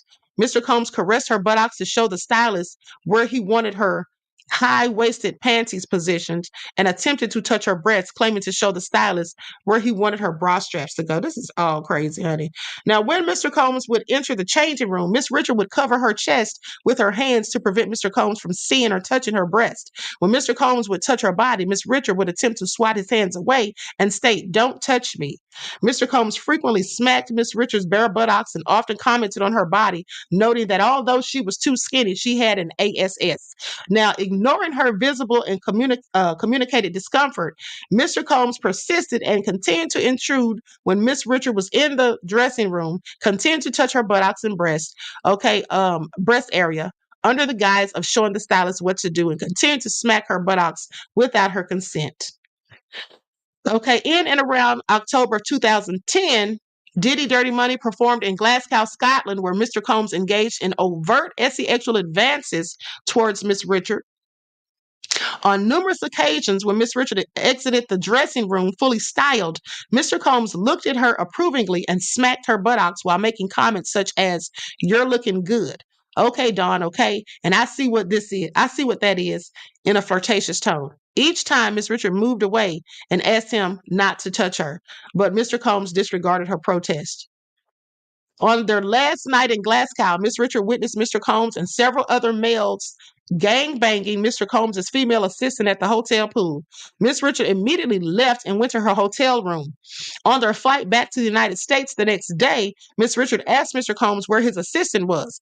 Mr. Combs replied, "I don't give a F where that bitch is." Miss Richard later learned that Mr. Combs had taken his assistant's passport with him to the United States, leaving the assistant stranded in the United Kingdom. What kind of shenanigans? Now, in Glasgow, Miss Harper confided in Miss Richard that her husband and manager, Tony Vick, was abusive. After an especially severe assault, she confided in Miss Richard that she wanted to leave Mr. Vick, and Miss Richard helped her to plan her exit from the relationship. However, Miss Harper and Mr. Vick reconciled, and both Mr. Combs and Mr. Vick, who had a close relationship, learned of Miss Richard's role in helping Miss Harper. Both Mr. Combs and Mr. Vick became noticeably distrustful of Miss Richard, which exasperated her fears of harm and reprisal. Now, when Mr. Combs would require his Diddy Dirty Money bandmates to stay at his residence in Miami, Miss Richard would barricade herself inside her room at night, placing heavy furniture against the door because she feared being harmed in her sleep. This is absolutely so crazy to have to even live and go through this. It has to be so mentally draining, emotionally exhausting, and quite frankly, traumatizing for years even after. Now, in and around late December of 2010, Miss Richard, Miss Harper, and Miss Ventura were in Mr. Combs' Los Angeles home when Mr. Combs stated, "I want to gift you a fake breast for Christmas." Mr. Combs reached out and cupped Miss Richards' breast without her permission and stated, "You're an A. I'm thinking a D." Miss Richard recoiled in shock and left the room. Now, throughout the above mentioned time period, when Miss Richard resisted Mr. Combs' advances, Mr. Combs retaliated by denying her singing parts in songs, removing her from songs, refusing to allow her to sing in performances, and turning her microphone off during performances. The more Miss Richard rebuffed his advances, the more Mr. Combs' retaliatory behavior increased. In or around December of 2010, Diddy Dirty Money was preparing for an upcoming performance on Saturday Night Live. As usual, rehearsals lasted for days without the opportunity to eat or rest, and the rehearsal schedule was unpredictable. After waiting all day for Mr. Combs to call or send a car, Miss Richard received a phone call from Mr. Combs demanding, "Where the F are you bitches? You bitches don't want this. Y'all don't deserve to have someone pick you up. Get a cab." Miss Richard and Miss Harper immediately took a taxi to Sir's Studios at 520 West 25th Street, New York, New York, anxious because Mr. Combs sounded enraged. Upon their arrival at Sir's Studios, Mr. Combs and Harve Pierre were waiting for them in the lobby. Mr. Combs screamed obscenities at them. What the F were you bitches? You bitches don't want to win. You don't want this. I'm tired of y'all. They should have been tired of him. This is all crazy. Now, Miss Richard noticed that people in the lobby were reacting to Mr. Combs' tirade. Embarrassed, Miss Richard asked Mr. Combs to stop swearing and calling them bitches in front of everyone. Mr. Combs' facial expression shifted as he stepped towards Miss Richard, raised his arm, and swung his fist towards her face. Believing that Mr. Combs was going to hit her, Miss Richard braced for the impact. Before Mr. Combs could strike her, Mr. Combs' bodyguard grabbed her, escorted her out of the studio, and forced her into the Bad Boy Records Bentley that was parked outside. Miss Harper ran after Miss Richard, and Mr. Combs, his bodyguard, closed and locked the Bentley's doors with both women inside. Inside the vehicle, Miss Richard realized there were no interior door handles and that they were locked inside with no way to escape. Miss Richards' belongings were in the studio, but she was able to call her father and Miss Harper's cell phone. Miss Richard relayed to her father what had happened and that she needed help and feared that she would go missing. Moments later, Mr. Combs' bodyguard removed only Miss Harper from the Bentley, leaving Miss Richard locked in the car alone for over 2 hours. Miss Richards screamed as loudly as she could, but no one responded. It was late evening in the wintertime. The doors were heavily tinted, and the interior of the car was dark except for the faint interior lights. Miss Richards' belongings and winter coat were in the studio, while the ignition was off, and there was no heat, so she's sitting out there freezing. This is so dirty. Now, with Mr. Combs' prior threats and violence running through her mind, Miss Richard felt sheer panic, terror, and feelings of claustrophobia at being locked in a small, dark, enclosed space with no way to communicate or call for help. She began to feel cold and feared for her life, not knowing when or if she would be released. Miss Richards' father drove to New York from Baltimore and arrived at the studio approximately 2 hours later. Only after her father arrived and demanded to see her did Mr. Pierre order Diddy, or Mr. Combs, his bodyguard, to release Miss Richard from the vehicle. Mr. Pierre ushered Miss Richards' father between several rooms at Sir Studios, where he waited for approximately 2 hours before being able to confront Mr. Combs. Once Miss Richards' father expressed that he intended to contact the police, Mr. Combs warned him to think about your family and think about your daughter's career, clearly making threats like he's a whole mafioso.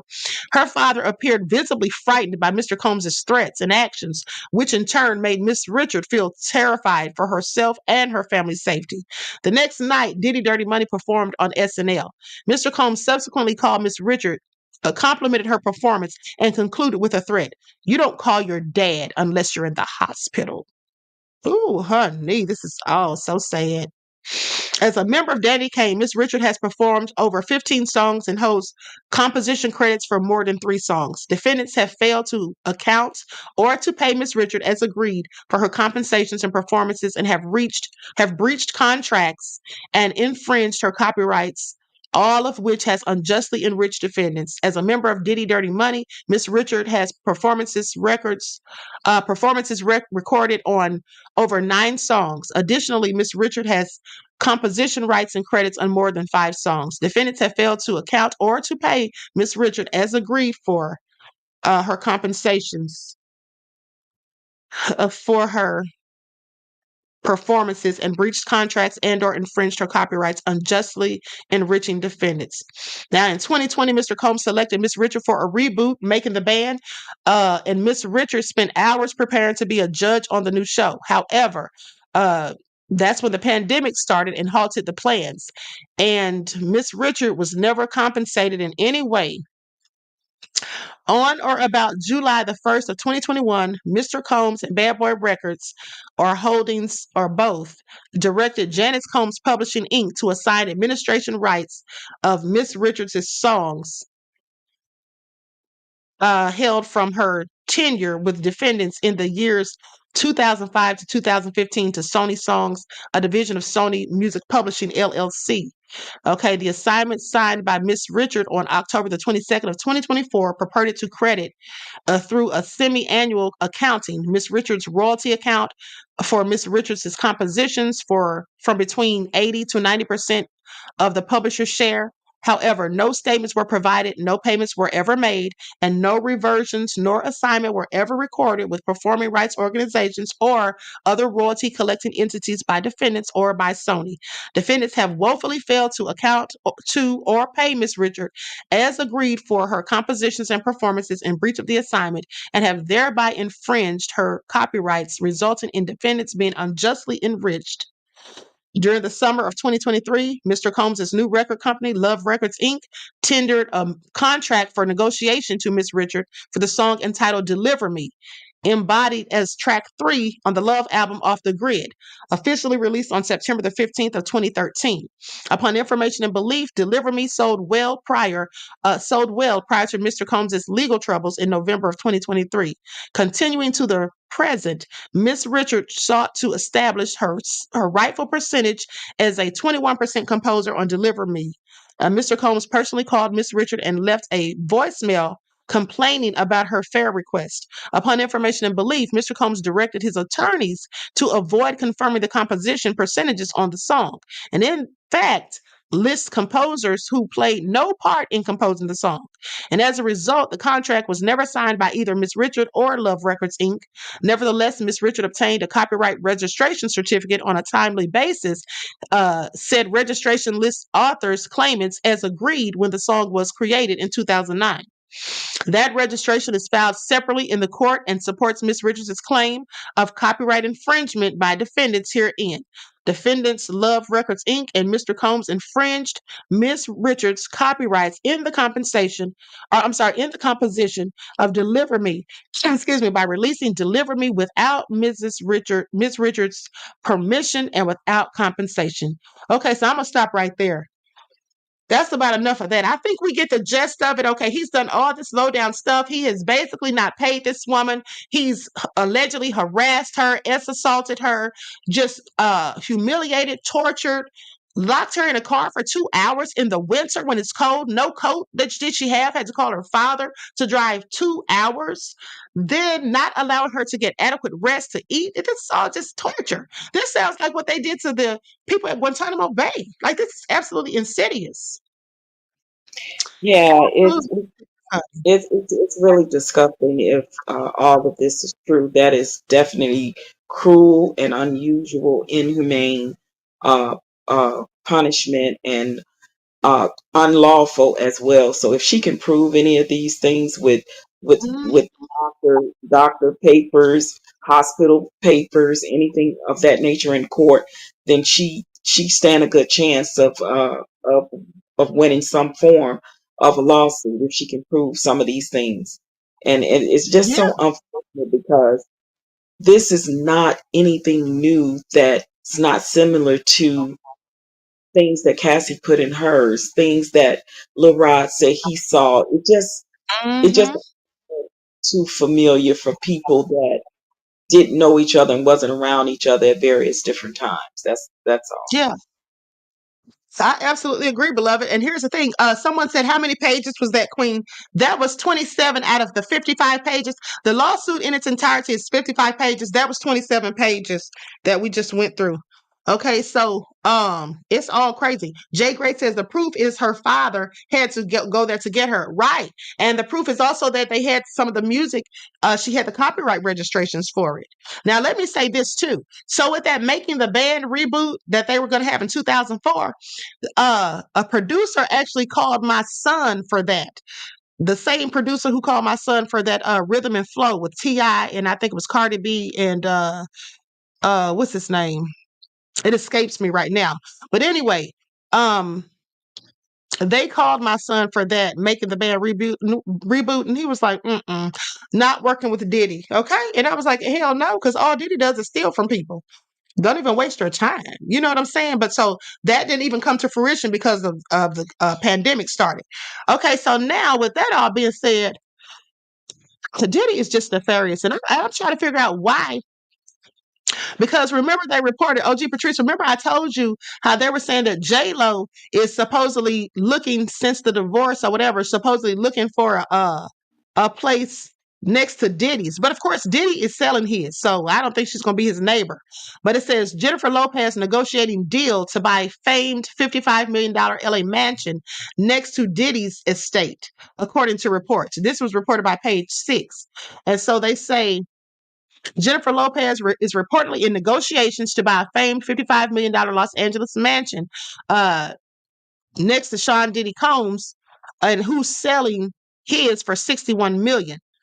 Okay, and so She's got to she really love already has. that she's got to really love that mansion to do that, because I can't see her or imagine her at this point in time getting any close proximity to Diddy and wanting to have anything to do with Diddy, with what she's going through personally and with her divorce or separation Right. from Ben Affleck, and then all the flack that she's gotten with her connection to Diddy during the time that of that young lady that was pow in the club back in the day. Like, J Lo has had to cancel some of her concerts because of ticket sales. Like, they've been coming at her on social media because she was a Mm-hmm. alleged person that held the pow and allowed it and brought it into the club, and possibly even witnessed Diddy powing allegedly that young lady in the club back in the 90s.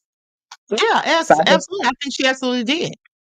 But you know yeah, I what? just I'm can't see thinking. her.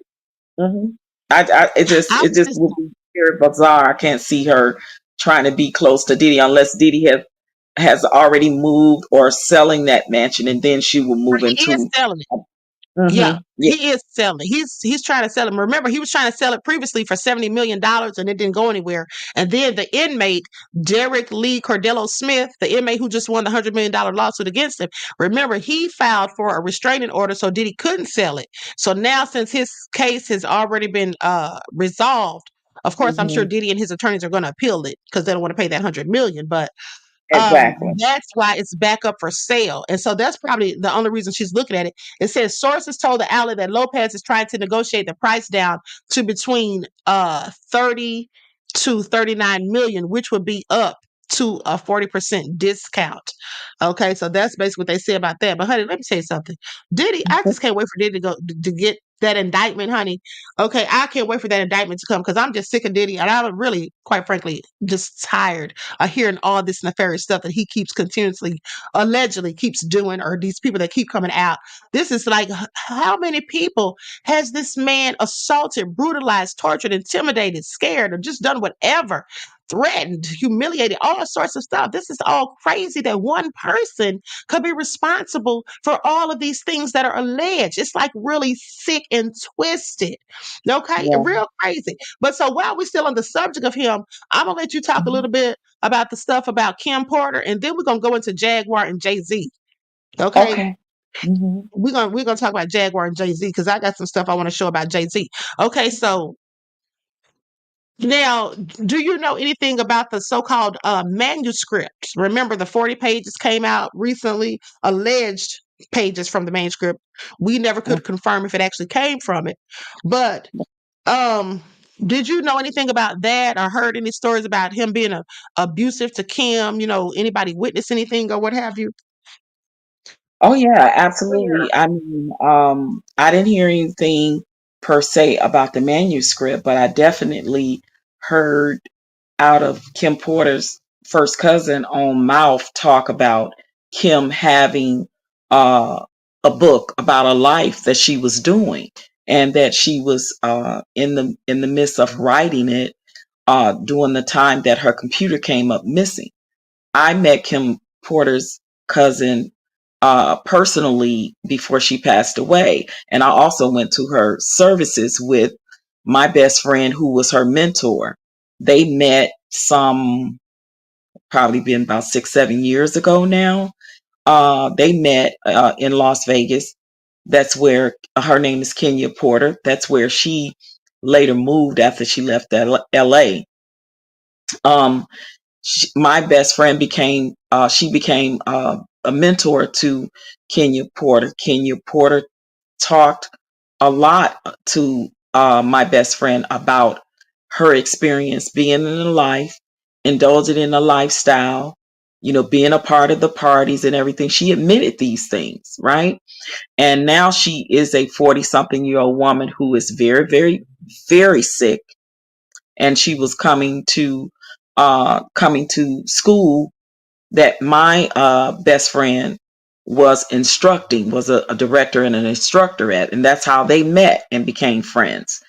And she would say things to my best friend like, I wish I'd have met you over 20 something years ago. I didn't have anybody in my life that was, could steer me in a direction or make her see that there was another and a better way. She admitted to indulging in the party. She admitted into indulging in the drugs and things of that nature. And she also absolutely admitted that Diddy was a very dangerous person and that he was abusive towards Kim Porter, and that how her family begged many, many times for Kim Porter to leave. And of course Kim would leave and then she come back and then she leave. That whole thing that, being in a narcissistic abusive relationships take you through until Kim enough was enough. And then unfortunately Kim met her Mhm. demise suspiciously, but I met Kenya Porter once when she was alive. Me, her, and my best friend took her out to eat. She told some stories there. She was even afraid, Queen, even then, because she knew she was sick and she knew she was dying, and she still had children alive that she wanted to be safe. That's what she specifically said to me and my best friend. And she said that Mhm. Kim did have a book, and that they believe wholeheartedly that Diddy got his people to, break into Kim's place, because of course, he was paying for everything, even though they were no longer together. Mhm. Everything was everything was in his name. I don't know if you guys know that as far as what Kim was concerned. So he was Mm. still like he had a lot of control. So her family, the Porters, absolutely believe that his people or somebody connected to him broke into her apartment and stole the laptop. This is what we heard come out of Kenya Porter's mouth, and she said that she Mhm. was afraid herself for her own life. She was living a very quiet, low key life because she knew she was going to leave the earth soon, and that she still was leaving behind her children. She said that absolutely was the type of man that Diddy was. She had a lot of regrets. She was a very pretty young lady. You could tell that she was related to Kim Porter. You could tell she was even more beautiful when she was younger, before the lifestyle and the drugs took a toll on her. She would come Mhm. to she would come to my best friend's class literally wrapped up in blankets, have layers of scarves and hats and gloves on because she was so cold. She was so thin. And she never told us what she passed away from, but we believe it had to do with some connection to the lifestyle that she led back Mhm. in the day when she was being a part of those parties, because back then a lot of them were passing away from complications of organ failures due to drug or alcohol abuse, complications from those 3 and 4 letter words. Back then, HIV and AIDS. Mhm. absolutely. And a lot of them would, when you didn't see them no more, and they suddenly quietly go away, and then all of a sudden it comes out that they are sick or they passed away. That was the situation with Kenya. I met her the once, and then I went to her funeral with my best friend who spoke at her funeral because she was her mentor, and it was just really sad to see such a beautiful young lady, live and have those regrets. You know what I mean? And Right. we all have done things that we regret when we were younger or whatever, but Absolutely. saying that she had no one and wish she had someone like my best friend back then, 20 something years ago, really spoke volumes as to, the type of lifestyle, that she was living Right. back then. It was just really, really sad. And you can show the picture. I don't mind. You can show Kenya Porter's picture just because, I've sent you many other pictures of of Yeah, people. And you I don't did. mind. I don't mind you showing the pictures, but very pretty girl. But unfortunately, she passed away right before COVID, or right at the Mm, beginning of COVID. Yeah. you're right. Wow, well, that definitely is very sad. Um, so now tell us, you talk about the lifestyle. So tell us, if you can, about some of the things that were going on, like with these parties and stuff. Well, we know about you. You told us about the drugs and all that stuff. But what about some of this other stuff that we hear about, these rituals and all this other crazy stuff that goes on? Have you heard Yeah. anything about that? I'm looking for Yeah. let me Yeah. see. I started hearing. I started hearing about the rituals like in the 90s. I would hear stories about certain rituals that certain record labels, certain executives, certain people in the industry would try to force upon people or coerce them into doing in order for them to have a Mhm, career. I mean, I had an experience myself where a friend of mine who's very high up in the blues genre, he and I had a meeting in Vegas with some big execs that was in the music industry, and mhm, he and I actually met Neil that day because my friend stays across the street from the house that Neil grew up in, right in mhm, Vegas.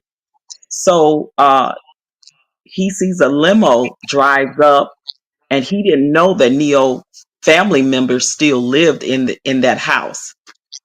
mhm. Now And that's Kim Porter's cousin right there, right? I'm making sure because you sent me a lot of pictures. yeah, that's her. Is that That's her? Kenya. Yes. Yeah, I can see the resemblance. I can see the resemblance too. Okay. I just want to share Yeah. that. Okay. Yeah. You can go Very ahead and pretty. continue. Yeah. So a limo pulls up in front of the house that Neo actually still owns and have family members live in. And Mhm, my friend and I had a conversation and told Neil the story about the proposition that my friend and I got, as far as with these people that were in the music industry that was asking us how big did we want to be in the blues mhm, sector. Did we want to be as big as this star in blues, like BB King or somebody like that? Do we want to be as big as, do I want to be as big as Millie Jackson or Denise LaSalle, right? And these were people that mhm, I toured with. So, but for them to mention those names, and then when you get down to the nitty gritty of the conversation, we were asked to do certain sexual acts and let it be recorded. And this was probably 15 years ago. And we had that conversation with Neo, right? mhm, And mhm, he said to us, I know exactly who you're talking about. He said because he claimed he was proposition. And he said that's why he had to leave Vegas and go to California and find another way to get a record deal, because he was propositioned by these same said people. So when I tell you it is a close proximity of 6 degrees of separation from people that know mhm, people and genres of the business, it's real. I would, if it did not happen to me, this proposition, right? mhm, And it was a proposition where they want to record you doing acts with same sex person and also the opposite mhm, person, right? And it was mhm. and my friend both was at this meeting, was proposition, and the only way that we would be guaranteed to be as big as we wanted to be was is that it had to be recorded. It had to be recorded. So which So they which can means use it against you later. that part Wow. exactly. And so This guys, is imagine that the people that actually did it and then later regretted it, right? ooh, Because they have these strongholds on you.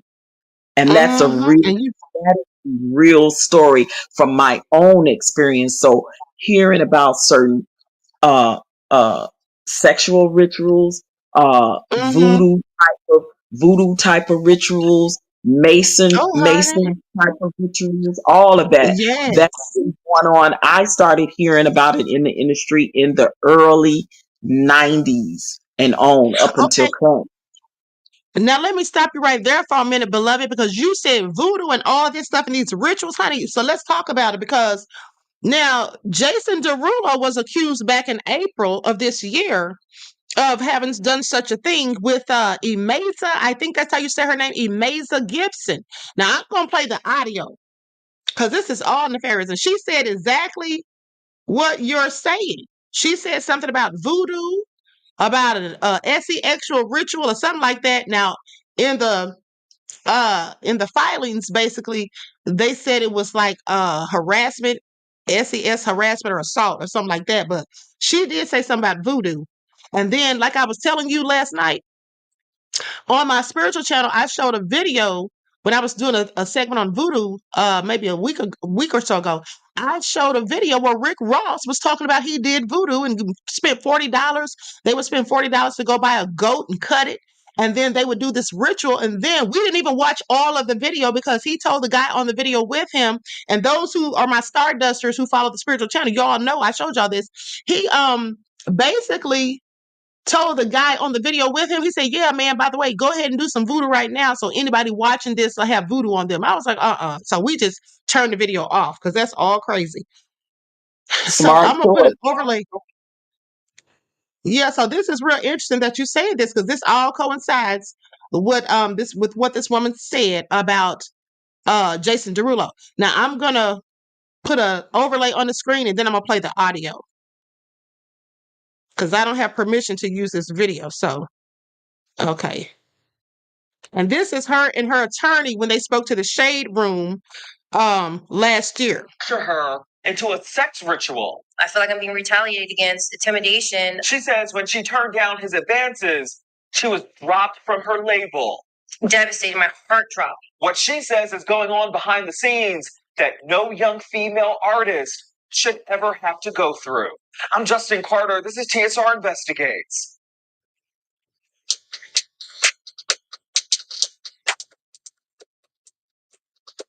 Ahmadiyyah Gibson is no stranger to the music industry. She was signed to Rock Nation in 2017, along with her sisters, but when the group broke up, her popularity as a solo artist, it took off. And it was around the same time she met pop recording artist Jason Derulo. The two, they kept in touch. And then 4 years later, in August 2021, she was signed as the breakout artist on a new joint venture that Derulo secured with Atlantic Records. Ahmadiyyah finally got the break she dreamed of. So she thought. I felt like this was like destiny for me. Destiny unfulfilled. Gibson says that she was elated when she got chose by Jason Derulo to be the first female artist for a new project with the label he owns, Future History, and Atlantic Records. Was there a flirty relationship between you two? I've always tried to keep a professional setting with everyone, especially with men in the industry, because we all heard those stories.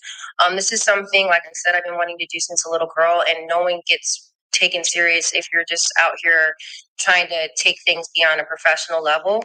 Her contract said that she'd be given an advance payment of $150,000. Later, they generate a budget to curate her first album and market it. They would produce and distribute a mixtape within 4 months and a full album 6 months after that. Also, her first single would have Derulo as the featured artist. She says the terms were standard, and the studio sessions began November 2021 at his studio in Tarzana. He was Ubering me, so they were from like 9 p.m. to like 2 in the morning, those sessions. And that's when Gibson says things went left.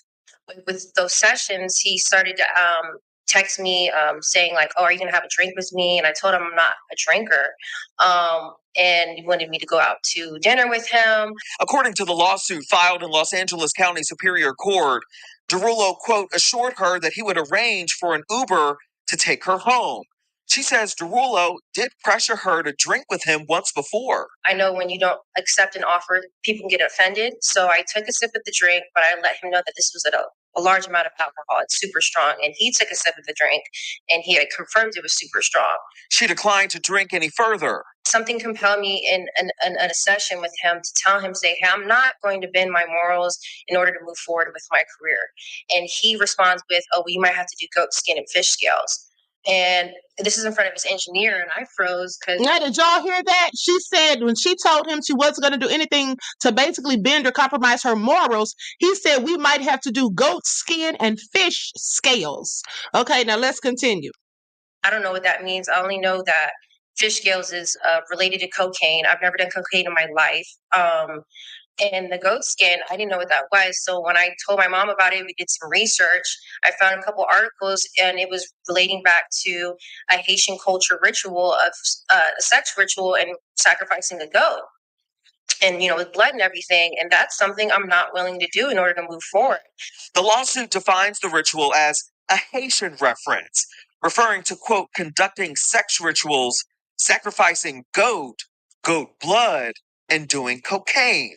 It claims the, quote, manner and timing of such a statement meant that Derulo was demanding sexual acts from Ahmadiyyah in order for Derulo to fulfill his role as her mentor, supervisor, and musical collaborator. This explicit demand for sex in exchange for success was reinforced through Derulo's subsequent behavior, end quote. Gibson says that she brushed it off and began preparing for a big meeting with Derulo and top executives at Atlantic Records in New York City. When it was time to go to that meeting, I was alerted by him seconds before getting out the SUV that there's going to be another artist by the name of Rosa joining us in the meeting. And I was under the impression that the meeting was for me because he told me I was going to be the first artist signed to his label. And then when it was time to showcase her music, she was showcasing a record that was promised to me. She says she was blindsided and confronted Derulo in the car after the meeting ended. Turned his head, what did she have to do with you? We weren't going to tell you anything. We don't have to tell you anything. And I'm just frozen in the back because I'm by myself. I don't have my mom here. I just need to get back to the hotel room. From that point on, she vowed only to conduct business with Derulo and her manager present, which is her mother, Sandra Bales. Months went by. She says that she was itching to get back in the studio, but Derulo and his manager, Frank Harris, had stopped answering her calls and messages. She says she started paying for her own sessions at a studio elsewhere until she finally got a hold of Derulo, and they set up a session on June 7th, 2022. Hold on, let me skip past that. I think that's a commercial. Hold on.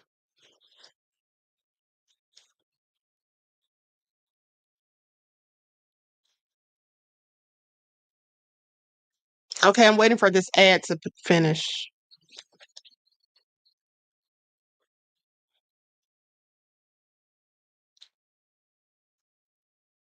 My way, I got my videographer. There was a lot of traffic. She admits that she was an hour late. She says that President Biden was in town, which snarled traffic. And as soon as I step inside the building, he comes charging towards me, yelling at me to the point where I had to step back with my right foot, and I put my hand on my chest because I was just so shocked at this man charging towards me. If I would have stood with my 2 feet in front, he would have bumped into me. And he just kept on going, who do you think you are as a new artist? You're supposed to be here before me, and just embarrassing me in front of all of his staff, and there was all men there, and everyone was just quiet.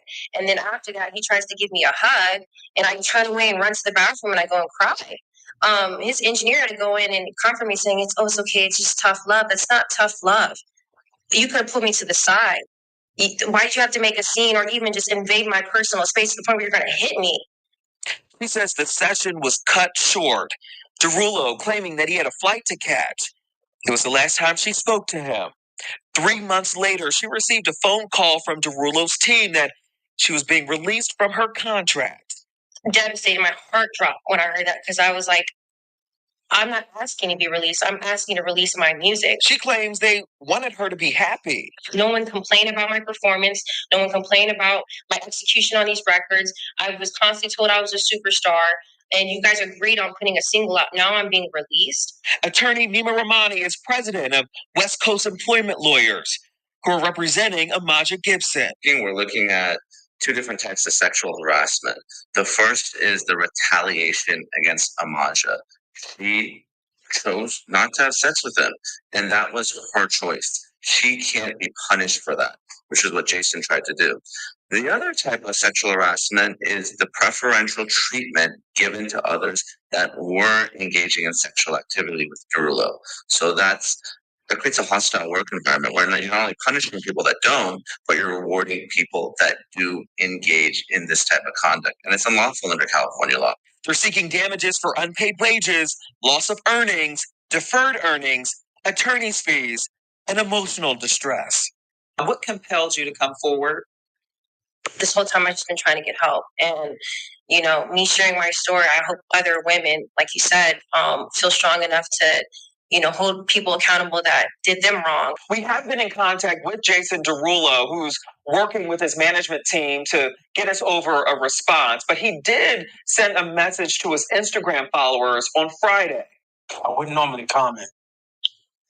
These claims are completely false and hurtful.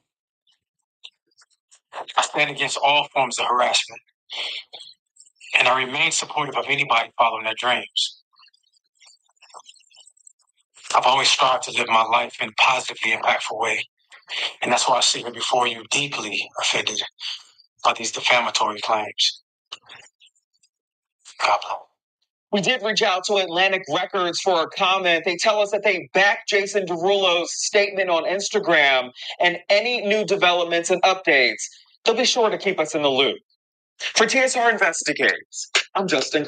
Okay, so that's all nefarious because as far as I'm concerned, that sounds a whole lot like that fake apology that Diddy gave. Okay, that sounds like that fake apology. It's like it just had no life in it, didn't sound empathetic, didn't sound remorseful, didn't sound legit. It just sounded like it's just words that he was reading from a script. It sounded very disingenuous. Okay, I don't believe him. Now, of course, I these things are agree. all alleged. Let me just make that clear. He's denying it, Diddy's denying it, but at the end of the day, I believe it. I absolutely believe it because this is different people saying different things about different people in the industry. And so now, with that all being said, OG Patrice, that sounds exactly like what you experienced. Absolutely, and it's sad that to know, because if Jordan Sparks really told the truth, why she broke her, was it an engagement or relationship off with Jason Derulo? You guys would really be surprised, and it's so sad because her career was starting to go up, go up after she won American Idol, or either like a top 10, and she started having really good success. She did the duet with Jason, and then her career started to go, and then all of a sudden she gets in a relationship with him, and then all of a sudden she breaks the relationship off, and then look what happened. Where's Jordan Sparks, y'all, after that movie? Like, people, it is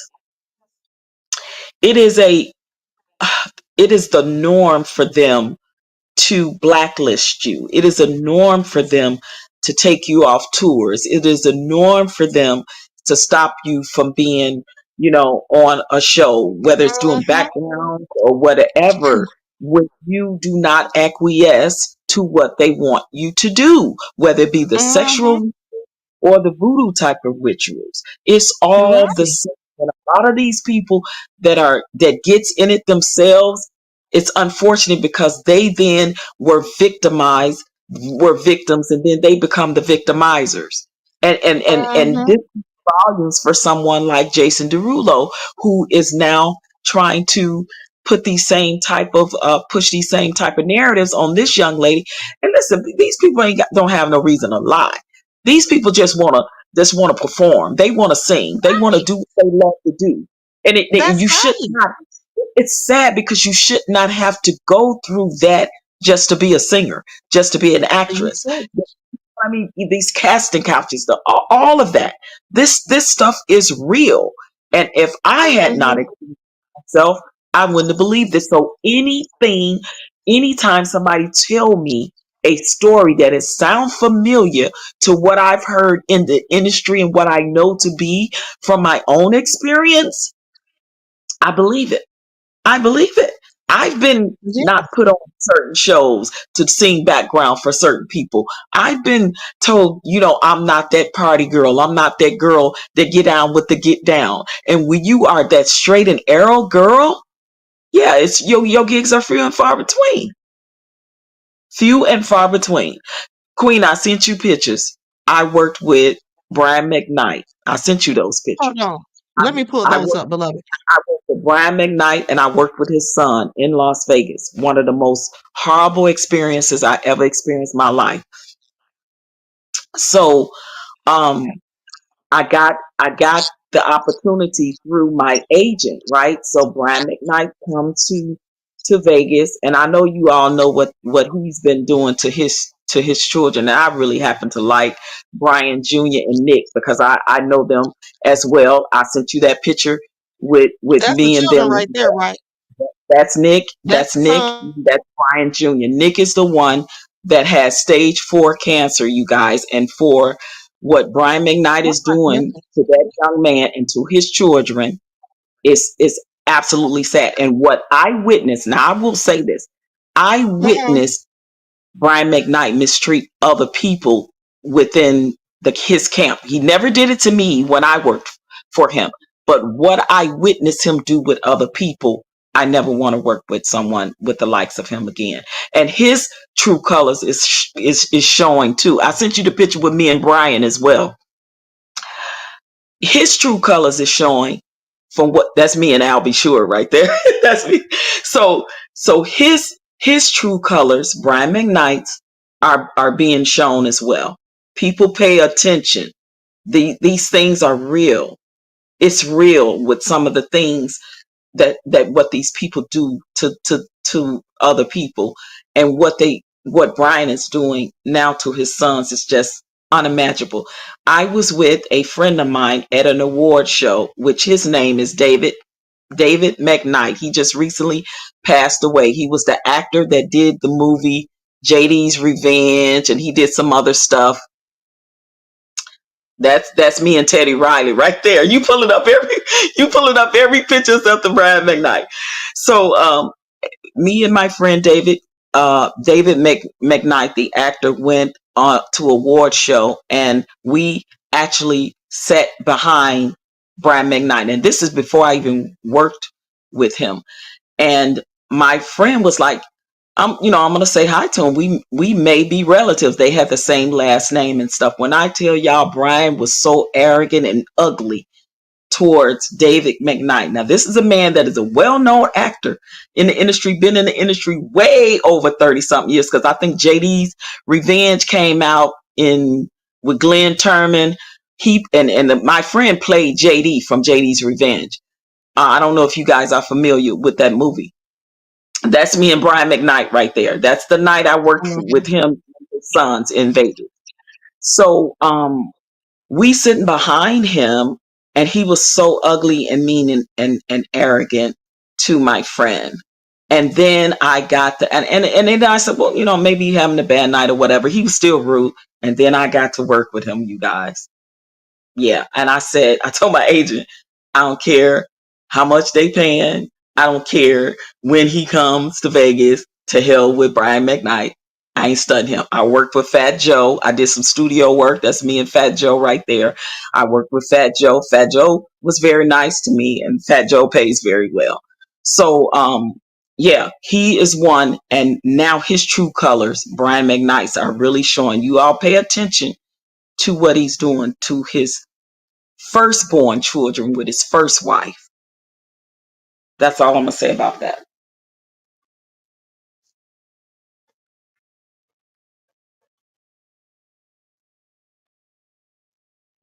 I forgot I was muted. Okay, so I'm going to have a word from my sponsor in a second. And then after that, let's talk about this whole thing with Jaguar. And there's you and Jag. Yeah, that's me and Jack. Okay. Okay, Yeah. so let's have a word from our sponsors, and then we're going to talk about. I want you to talk about Jag, and some of the things she said about Jay-Z, and I got some stuff I want to show about Jay-Z too. So let me just go to this real quick. Do not buy 12 Tribes on Earth hair growth oil and hair magic elixir unless you want super healthy, gorgeous hair that grows. They have a whole line of amazing hair growth products, including hair growth leave-in conditioner spray, hair growth shampoo, hair growth spray, and hair growth butter. I'm starting to sense a theme here. They include quality natural ingredients. They smell amazing, and you can see the results for yourself. So if you're looking for healthy hair growth for your natural or relaxed hair, try 12 Tribes on Earth today.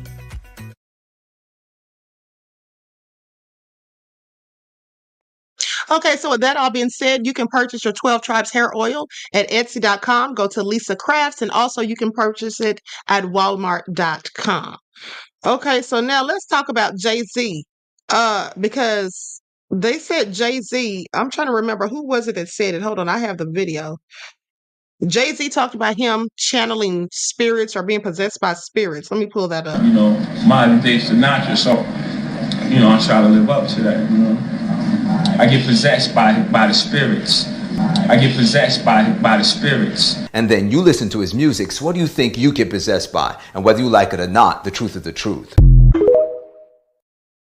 Okay, he said he gets possessed by the spirits, and then Beyonce said that something just enters her. She feels something enter her. So I'm sorry, this all sounds like demons to me at the end of the day, but hold on.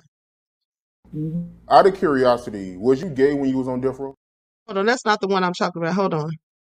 I Let me only see. seen Jay do like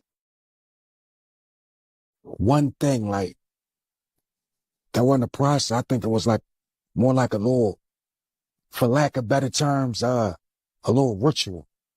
I know he always, when he was working on his albums, he would wear Biggie chain, his Cuban with the Jesus piece. Jaguar rock that.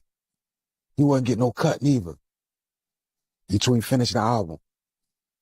Other than that, that little ritual right there, that thing he did, Jay ain't had no process. I ain't know that, man. So when he'll work on an album, he'll wear a chain that he got from Big, and he wouldn't get a cut. Yeah, he'll wear a big personal chain. That was Biggie chain.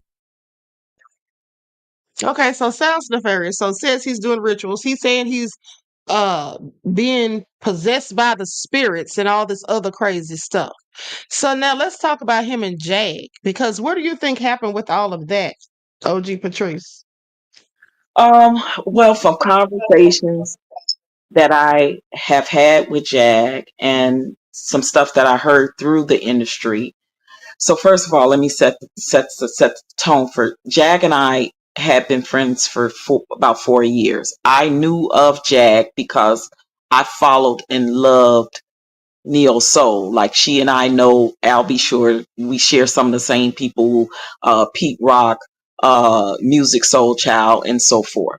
So I knew of Jag because of her. Start out with the Roots and things of that nature back in the Philly day stuff. So, but I didn't get an opportunity to meet her until almost 5 years ago now. And because of the people we know in common in the business, she and I became friends, or what I thought at the time was friends. And then I started having conversations with her and seeing her on social media and things of that nature. And then I interviewed her. I actually had a radio show in Las Vegas where we sent for her and her husband, her then husband, which was her second husband. We sent for them. They came to Vegas. We did a interview with her in the radio station. We hung out. That was the first time me meeting her face to face. Now she and I had been talking for months on the phone, so we got that settled. And then she and I instantly, because of people that we know in the industry, became friends, right? So every time she'd come to Vegas, or when I moved from Vegas to where I am now, she would come to Arizona because that's where I live now. She would come to Arizona, hang out whenever, they was coming through town or whatever. And so I started asking her the deeper questions. And let me paint this picture first. Some things that Jag says is true. You just have to know what to be true and what not to be true. I know what I feel to be true and what not to be true based off of things that I had already heard in the industry that was going on or happening. So I asked her, I knew that she worked specifically with Jay-Z, through the close proximity she had with the Roots, and at the time when the Roots was working with Jay-Z and stuff. And then that whole um what is it, the VH1 Unplugged, that was phenomenal. Her and Mary J was on that. And in that, during that time, she was in a relationship with Jay-Z. I would say almost every, and all of us knew this in the industry too, almost every single female that Jay-Z worked with, Jay-Z also slept with or was going with, whether he was with Okay. Beyonce or not. Oh, really? So he had a relationship with Jaguar, supposedly. Oh yeah. Oh Thank you, yeah. Lisa Yeah. Jackson. Thank you, What's Lisa that? Jackson, for your super chat. Okay, go ahead, beloved. So during that time, Jag signed a blood sacrifice contract, with in the industry. She was then signed to the same record label that Mary J. Blige was signed to, which is MCA. And during Mm. the time her one of her albums came out, it did fairly well. But when she started getting involved with Jay-Z, the problem is Jaguar could not be a person that would be a credible witness or a person that can sue Jay-Z or Diddy, is because she's guilty of engaging in said acts herself.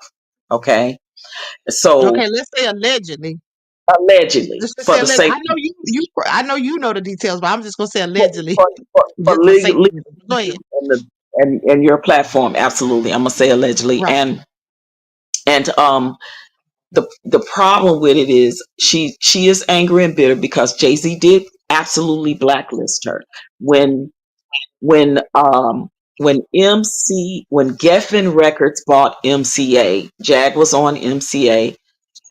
It was bought by Geffen, then she was on Geffen, and then she was on the smaller subsidiary record label of Geffen. When her and Jay-Z fell out because she was engaging and doing things with and for Jay-Z, she never told me what they were, but I believe they had to be pretty nefarious, because when I asked her what was her last conversation was like with Jay-Z, she said to me that he told me he was going to blackball me because I would no longer be his puppet. And that was the last conversation. And next thing you know, he bought the small subsidiary company that Jag was on through Geffen Records.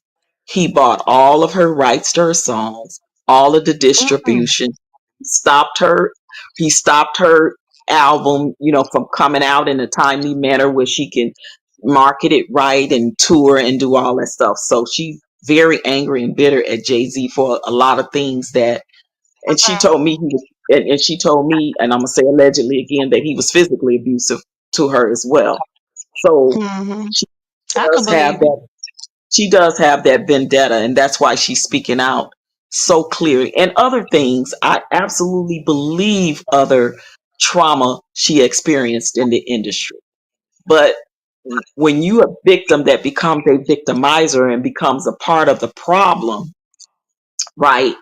Then you are not considered that credible witness. You couldn't testify because you'd have to either make a deal or say what part you played in doing something nefarious. And some things that she say is true, and some things I don't believe that I believe she's making up because she really wants really bad for Jay-Z to get his due justice, just like Diddy is getting his. I do believe that Jay-Z is very, very shady. That's just me personally, in my opinion. I believe he's done some nefarious things as well, where young ladies are concerned. And I know for a fact he has blackballed and blacklisted people in the industry. Plenty rappers have came forward and said that. Him and Jag's vendetta is personal because of the personal relationship that they had with each other, right? So in that she did talk about Jay-Z and Beyonce being Satanists. Like Beyonce have this school, this not a school, it's like a church, the Church of Mm-hmm. Beyonce. You can look it up in Google, and it's allegedly that a young lady committed self-deletion as a part of the Mm-hmm. ritual of that. And so now Wow. once he acquires that and totally buys up all of of Jag's rights to her distribution for music, any platform that her music is played on, he reaps the benefit of that, not her. So some things Mm. like done to her is the reason why, and other reasons too, because of her own trauma and abuse from being a victim in the industry, and but then being a part of the problem too. So it's like a catch-22 because she was definitely a part of the problem. I had been hearing through the industry for many years that she was that girl that got passed around, and I know personally through that people that she worked with, did background gigs for and things like that, was saying really ugly, nasty things about her. Even though I was hearing those things, I met her, and I wanted to give her a chance for our friendship on my own, regardless to what people were saying about her in the industry. But it's unfortunate that she's very mentally ill, and she is a narcissist as well. Unfortunately, I know for a fact that she takes, she needed. I had seen her and know she was taking lithium during the time she was with me, and Mm-hmm. I would always encourage her to take her medicine and things like that when we would hang out so that she can, try to work on her mental health. Everybody has Right. seen social media a lot of the antics that she's did, the airport, the police station, the barber shop. Everybody has seen these things on YouTube and know that something is definitely mentally wrong going on with her, right? And so to know that she is and this is, and I'm also still really close with her soon to be ex-husband. He specifically told me that she is a level 3 narcissist, which is that is a level that is being studied by researchers. Like that is a level above. Like that is like y'all. That is yeah. Anyway, but and plus Okay. she battled with her mental illness. So with all of that coincide, she talked about Beyonce, her experience with Beyonce and Jay-Z being Satanist, and with Jay-Z being a part of a 33-degree Mason. So he's high up there. He's very good friends with that Satanist lady. So she actually said some things that she Marina witnessed. Abramovic. I think that's her name. Yes, that's her. That's the lady you're talking about. Okay. Yeah. Yeah. Mm-hmm. So I started working with Jag with a film company in Las Vegas. She Hold got on her. one second. Hold on one Sure. second, beloved. Hold that thought, because I want to go back to something you said. You talked about that Beyonce church, right? So Mm-hmm. it's called Beyonce Mass. Is that what you're talking about? Because I googled it and Beyonce Mass comes up. Hold on. Okay, and this Does is it what say it says. about the young lady that allegedly did the self deletion or something that's connected to that? Hold on just a second. Let me see here. Oh, this is all nefarious. Um, it basically says this is for how Black women find their voice, represent the image of God, and create spaces for liberation. Okay, now then there's a video. I'm not going to show it because I don't have permission, but there's a video that says the San Francisco church that worships Beyonce. And this was posted March of 2021. And it says Beyonce is undeniably the most powerful force in pop culture. So it makes sense that someone decided to bring her music and philosophy into the church where it belongs. That's crazy. Broadly recently attended a jam-packed Beyonce Mass held at Grace Cathedral in San Francisco, which was organized by the Reverend and theologian Yolanda Norton, who teaches a class on Beyonce and the Hebrew Bible, where she uses the pop idol songs to interpret biblical scripture through a Black feminist lens. These people have got to be out of their minds. They have got to be out of their ever loving minds. Okay, this is all so crazy. Go ahead and continue, beloved. I'm gonna go see if I can find the part about the lady that took herself out. Mhm. Yeah, so things like that, that she, Jack has told me. Like I said, I believe some of what she says. In order for her to know so much about Diddy being a S trafficker, she was in close proximity with Kim Porter, with Uh-huh. what's Russell Simmons' kid's mother's name? What's her name? Uh, um, Kamora Lee Simmons. Yeah, she was in close proximity with them. The Mary J. Bliges, the Misha Hightowers and things of that nature. Jag was Mm-hmm. actually Jag was actually selected. She was actually the first one selected to go up to be auditioned, her and Ledisi, for the Dreamgirls thing. And a lot of people don't know that, and I do know that to be true because I had heard that Mm-hmm. as well. Fine. And Beyonce's dad, kind of whatever they do behind the scenes to make sure that Beyonce got a part and Ledisi didn't get the part, Jag didn't get the part that Jennifer Hudson got. So that's history there that I definitely know to be true from hearing through the industry as well, because we would hear about and our agents would call us about certain auditions for certain things. When they were doing the R&B Divas, Jag was on that, but she was behind the scenes as well, shooting some of the scenes from that as well. So Jag has been on the stage with the Jay-Z's of the world, the Ledisi's, the Roots. She's been on a lot of these type of platforms in the R&B and neo soul movement. So her experience, it's still a lot that I know that she's not saying, and she probably never will. It's things that I know for sure because of her own involvement in it. She will probably take to her grave, but she definitely wants to see Jay-Z go down.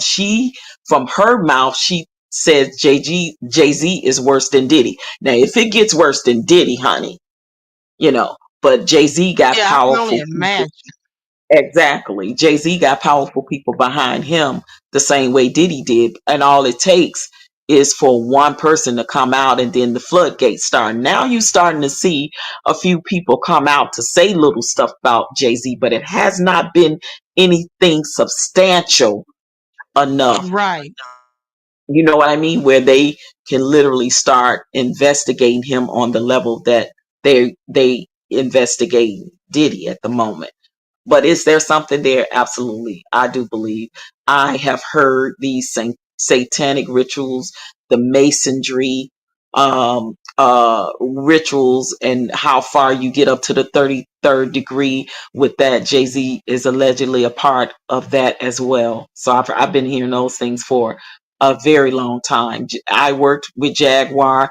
I negotiated Jaguar's contract for her at the film company that we both worked at for her podcast, and that's when everything went to shot and went to hell. And when you it's hard to be in a friendship, not only a relationship, with somebody that is a toxic narcissist. And I just couldn't do it Mm, any longer. So I had to part ways with Jag because of that. Because I right. didn't like a lot of things I seen how she was moving online, things that I knew she was doing to people. And then when I broke the friendship off with her, she did a smear campaign on me too. So I'm still close with her son, which is her only living son that's left, Sam Jr., who just recently did an interview with Tasha K. I'm still close with him because I buy his artwork, from him. I call him nephew. He calls me auntie. I'm still close with her soon to be ex-husband, Mhm. as well. So, but it was just hard to keep a friendship up with her.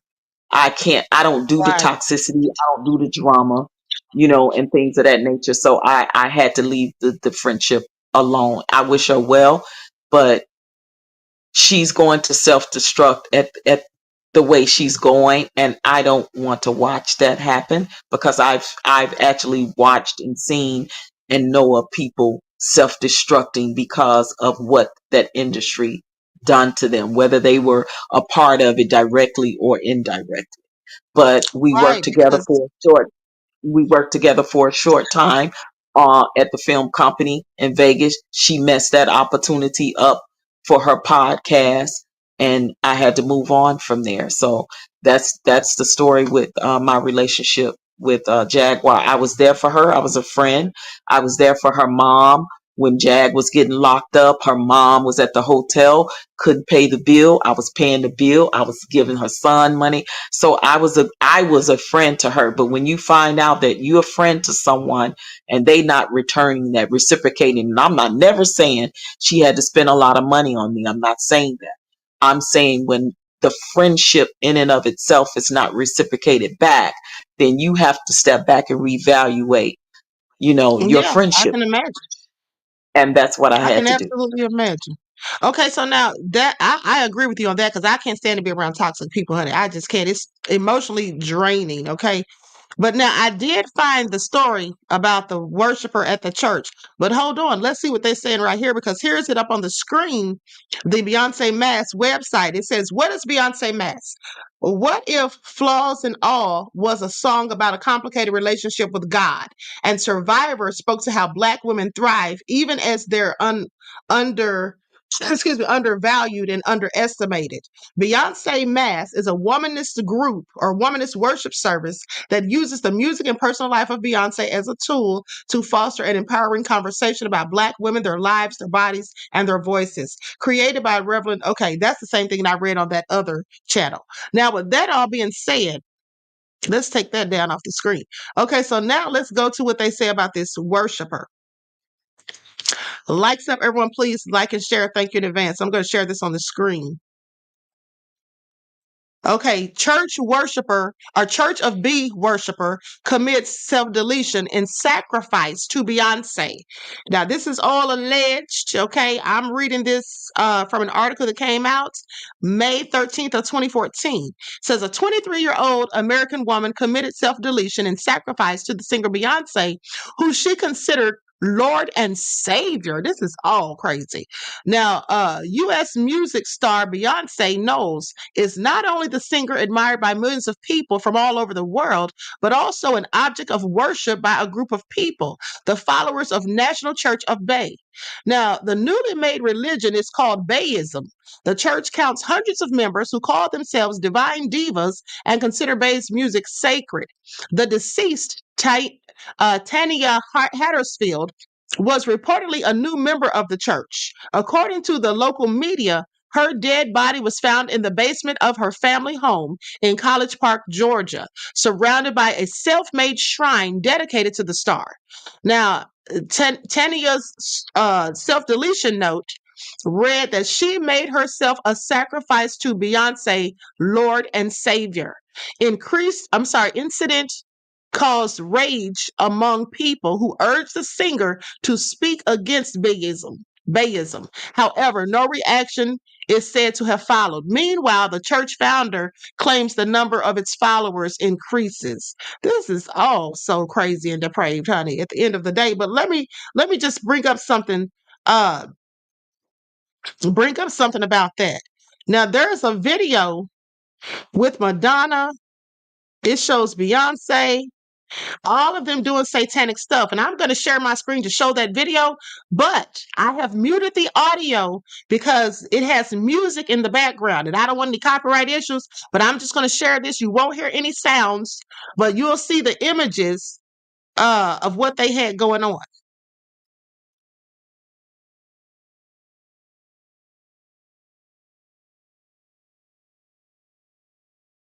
That's Britney Spears.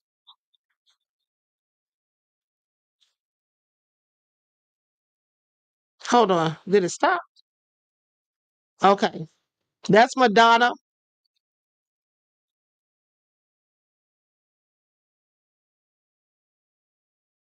I don't know who that is on stage, but it looks satanic. Excuse me. That's Beyonce. There she is talking about Sasha Fierce when something enters her body.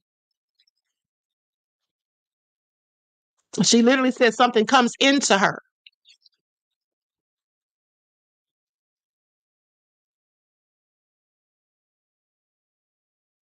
That's Rihanna.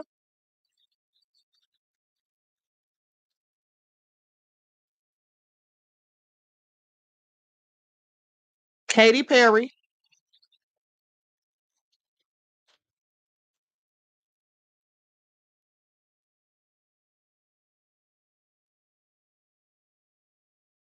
Ariana Grande.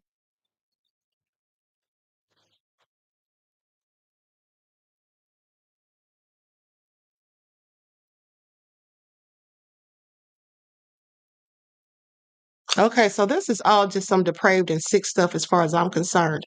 And then she got a church with people worshiping her, calling her Lord and Savior. This is absolutely crazy. But hold on, but let's talk about Jay-Z for a second. Because now we already heard Benny Siegel talking about the ritual, and then Jay-Z himself talking about being possessed by the spirit. But here's the thing. I happen to pay attention to some of his lyrics. Now, there was a song years ago that they were saying if you played it backwards, it said murder, murder, Jesus, or something to that effect. And then there is a song, New York State of Mind, the song by him and Alicia Keys. Hold on, let me find the lyrics. I'm going to share my screen. Because he said some crazy stuff in this song too. And I'm like, who would say that unless you're just somebody satanic, as far as I'm concerned? Hold on.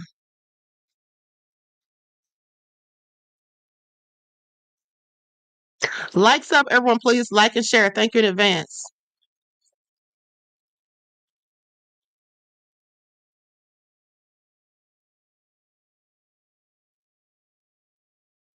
Hold on. He says something in here about Jesus.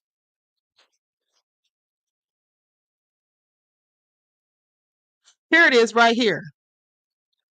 Okay, it says, it says, good girls gone bad. The city's filled with them. Mammy took a bus trip. Now she got her bust out. Everybody ride her just like a bus route. Hail Mary to the city. You're a virgin and Jesus can't save you. Life starts when the church ends. Okay, now what is that supposed to mean? Life starts when the church ends. And then he's talking about Jesus can't save you, and then using references of the Virgin Mary and all of that. Okay, it maybe just sounds like lyrics when you're listening to it initially, but that all has subliminal messaging in it. And then here's another video I want to play real quick before I let OG Patrice continue.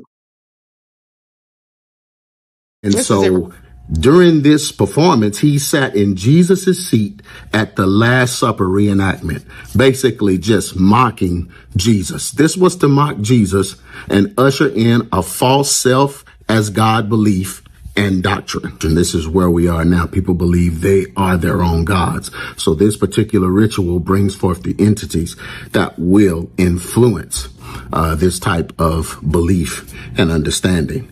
And then the third ritual that was performed, Quavo, well, he wore a ritual mask of a phantom.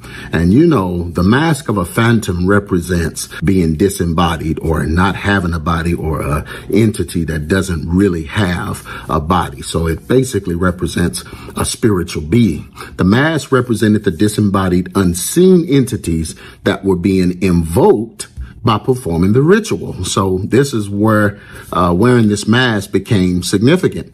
And then Maverick City, a Christian group, joined in to merge the sacred with the profane in an attempt to put Satan over God's worship again. I've been saying this for 30 years. The devil wants his place back.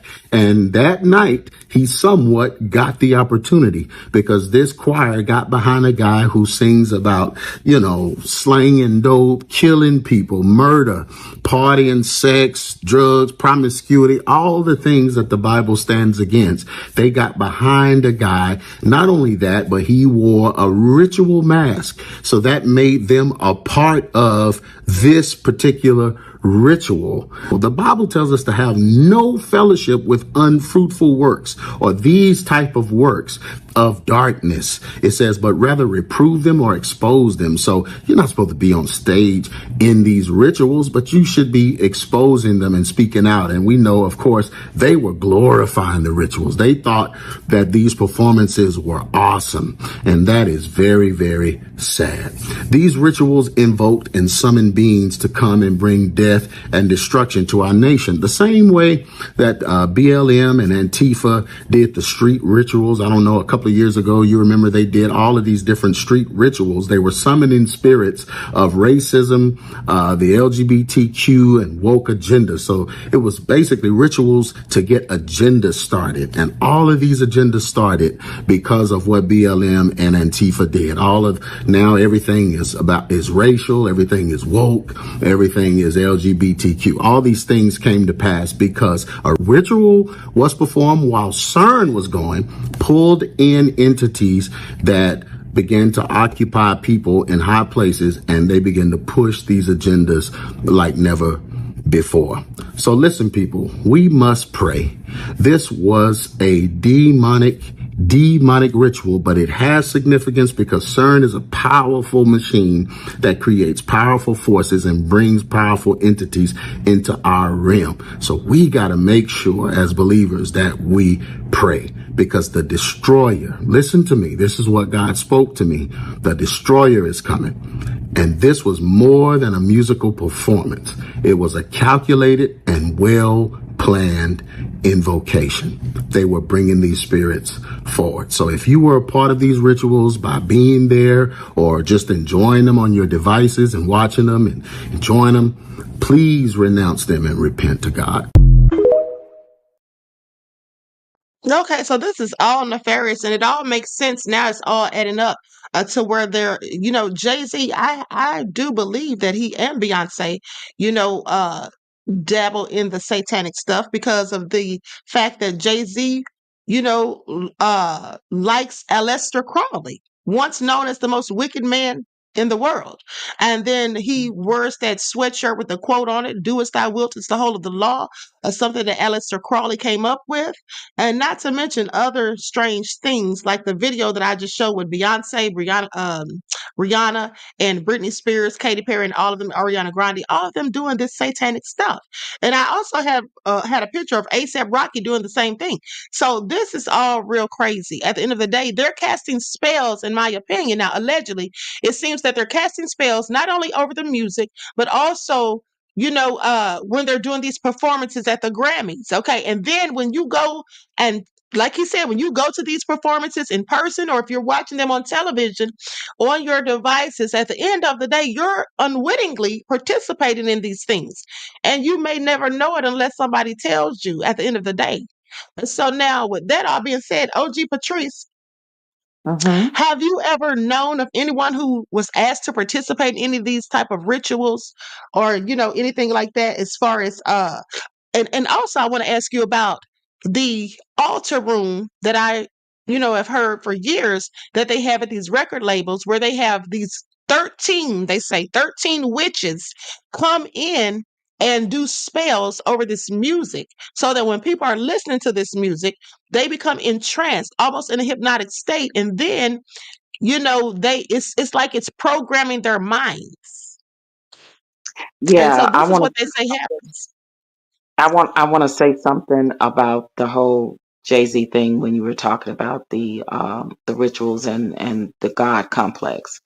Jay-Z changed his name to Hove, y'all. That's short for what? Jehovah, which means he thinks he is God or a God, right? So who was over the music industry or the music in heaven before he got kicked out? Satan, Lucifer. There you go. So just imagine Lucifer wanting that spot back in the music and entertainment industry here on earth. So when you talk about these type of rituals and these type of satanic things that is going on, for someone like Jay-Z to change his name from Jay-Z to Hove, he is saying, I'm going to take God's name and I'm going to be God. but I'm going to serve a different God. I keep saying to a lot of people, when they claiming God and they are Christian or they believe in God or this or that, they not serving the same God you do. That's They're right. not. And let me tell you So, something. Once some years ago, I heard Jay-Z on a record, at a studio on a radio station here in Atlanta, and they specifically asked him if he worshiped God or worship Satan, because there was a video that he had done, the video with Swiss Beats, Bring Me Back the Money. That video mhm, had very much so demonic imagery, okay, Illuminati type imagery, or I'm not gonna say Illuminati, I'll say secret societal things, allegedly. But it definitely had demonic imagery. So they mhm. asked him about the video, and then they asked him if he worshiped Satan. And you know what he said? Now, if somebody asked me if I worship Satan, and of course I don't expect everyone to answer it the way I would, but just being, if someone asked me, do you worship Satan? I would say, of course not. I worship God. But when they asked Jay-Z that, rather than him just simply saying no, he simply said, I believe in one God. That's what he said. So when he said, I Mhm. believe in one God, to me, that was very vague, because what God are you talking about? Satan is a God Exactly. too, to the people who worship him. That's right, Queen. You spot on. And that's why I always say, pay attention to these ones that say they Christians or they believe in Jesus Christ or they believe in God. They do not serve the same God that you and I may serve. That's facts. Hmm. Queen. I have heard of Exactly. spiritual rooms and the witches and doing spells over lyrics to songs that first started in the rock industry, the hardcore rock with the Black Sabbaths and the all those people. What's the guy that ate the bat wing off on Ozzy stage? Osbourne. Ozzy All of them. Osbourne. All of these Hmm. people as the Marilyn Mansons, right? The people that were known Satanists. It started back in that era in the industry, and it has trickled down. I will say this, I have never, in all the years I've been in industry, seen the black people jump on that train like they're doing now. Ever did like Hmm. never before, but they will sit and tell you that they are Christians or they believe in God or this or that and the other. And I am telling you, it is not the same God that you and I serve. That's right. And if they're just saying God, people are gonna just assume that it's the Most High. So this is real crazy. So, Southwest Houston, Texas says Jay-Z mocks God. Yeah, absolutely he does. He absolutely Him and does. the I mean, he Bungle. was just doing it in that video when he was sitting at that table like it was the Last Supper. Absolutely, him and the others, and that whole smeal with the marketing campaign with Diddy was slowly trying to change his image by getting with TD Jakes and having all these all of that. You guys was BS. All of that was a facade because it does not change the person that who he is and the things that he done. If Diddy had been able to change his name from Diddy to Puff Daddy to P. Diddy, to Brother Love, to Love. I mean, why does a person have to reinvent themselves that many times? Think about all of the things that was being put on Diddy, and then all these PR people come in and say, you need to change your image up. You gotta be looked at in this light. See, Mhm. he has been protected. There has people that have known and watched him become the monster that he is to this day, is because when we put these celebrities up on the pedestals like they are gods, why do you think the word where do you think the word fan derivates from? Fanatic. Fanatic, fanatic, Now yeah. you are talking about fans that act like fanatics because they put these celebrities up on pedestals like they are gods. Your Jay-Z's, your Yeah. Diddy's, your whatever celebrity that you're Hmm. worshiping, and you put on these pedals. And they come and ask you, threatening your life if you say something bad about them or expose Hmm. them with some type of truth. It's crazy. It's It's absolutely idolatry. It's For idolatry parents, and celebrity worship, and it's what a lot of people engage in, unfortunately. And these people can do no wrong. That's why all these allegations and stories can come out about them for decades, and nobody yep, does or says anything. People are afraid, and then there's other people that know these things, they've witnessed these things, and they're not going to say anything because they just love these people so much. They don't want to turn against them, or they don't want anyone exposing them, so they help to cover it up and sweep things under the rug.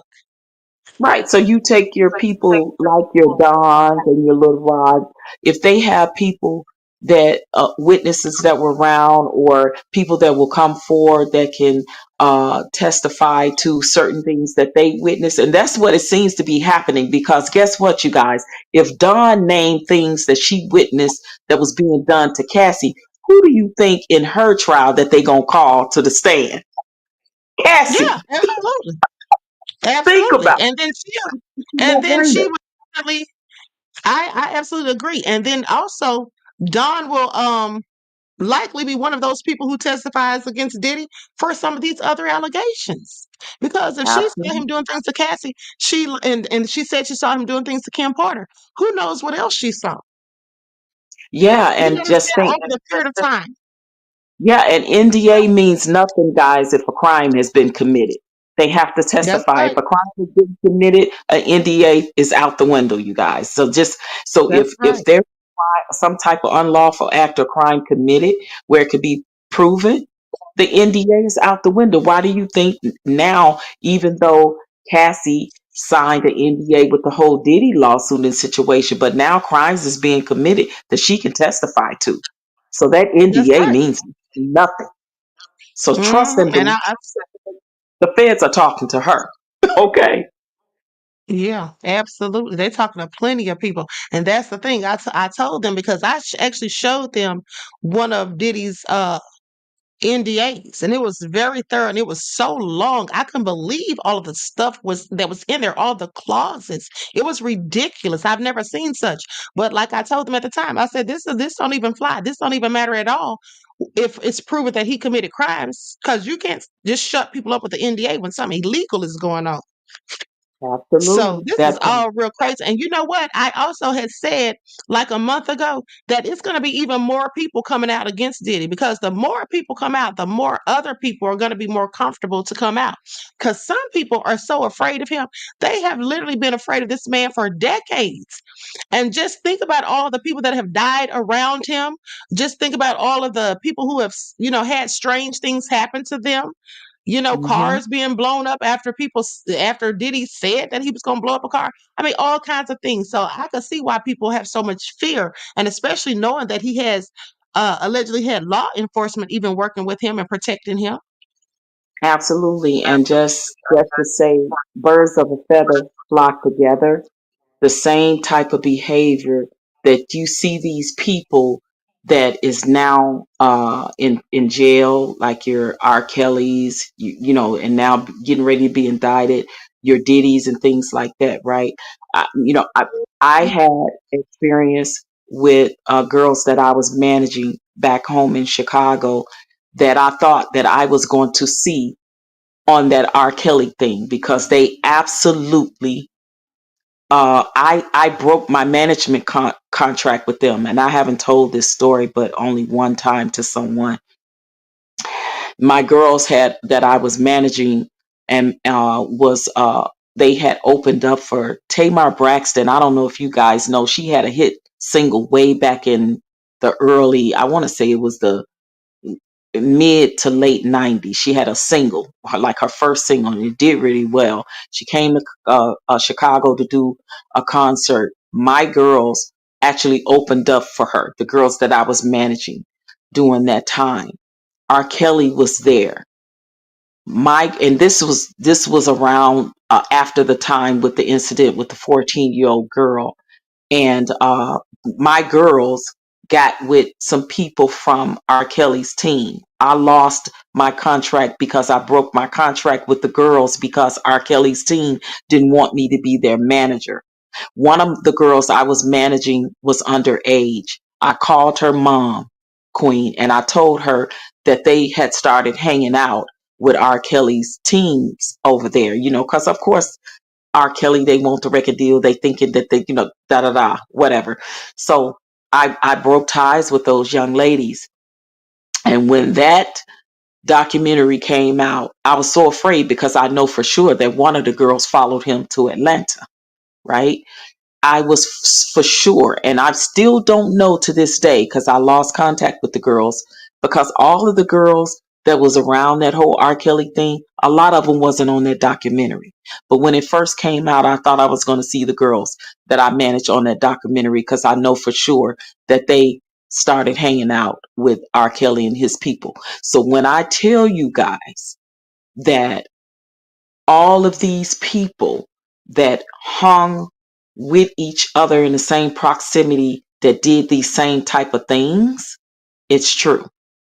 Because remember how close R. Kelly and Jay-Z was when the Best of Both Worlds CD, when they started off the tour, and then that stuff came out about R. Kelly, and then Jay-Z backed away from him. But look at the relationships and the close proximity that R. Kelly, Jay-Z, and Diddy has, you guys. And some of the same people that they were involved in, the Weinsteins and the Epsteins of the world. Pay Right. close attention to Absolutely. that. You know, Hmm. so much, Queen, that I can, say it from my experience of being in the industry. But I thank God that I was lucky enough to stay away. I didn't want it that bad where I would sell myself or sell my integrity or sell my soul or compromise myself in that position. But I have been around the likes of the Natalie Coles in the same rooms with Peebo Brysons and all these people, as well as people from the blues industry. So I saw things. I know what they done. These are people that now have health issues, or they are no longer with us because of things that they did in the industry that took a toll on their bodies, you guys. So I just want to say it is real. The satanic rituals, the sexual rituals, the casting couches, all of that shit is real. All of it's real. Right. And let me tell you something else. Speaking of that, so Diddy, excuse me, Diddy, there's a video of him meeting up with G Dep, who was recently released from prison. I'm gonna go to that video real quick because I had talked about this the other day, but I didn't show the video. That contains true history.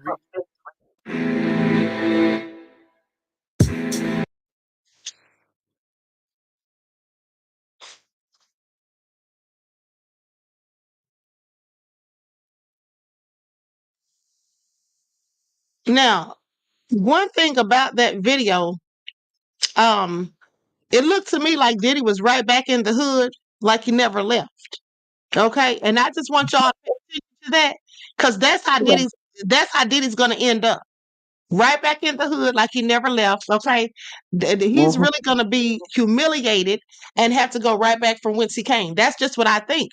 I don't think Diddy's going to do any prison time at the end of the day. Yeah, I know he's going to be indicted. Indicted is one thing, being convicted is another. Is Diddy going to That, be sent to prison? I don't think so. I think before Diddy goes to prison anyway, he would take himself out, or he may be Epstein. But I do feel that all of this information Diddy has on people and all of these videos that the Homeland Security investigators likely didn't even find or whatever. I've been Mhm. telling people, I think that he's bartering for his freedom with that, and that's going to be his ticket out of there. Okay, at the end of the day, I don't think he's going to go to prison. He might turn up like Jeffrey Epstein, if anything. But I don't think he's going to do Yeah, any time. I just don't think so. I don't see it because he knows too much and has too much dirt on too many big time people. and that will speak volumes, Queen, that if he doesn't do any prison time, whether it be state or federal, that means he got some higher ups that he absolutely got something on them.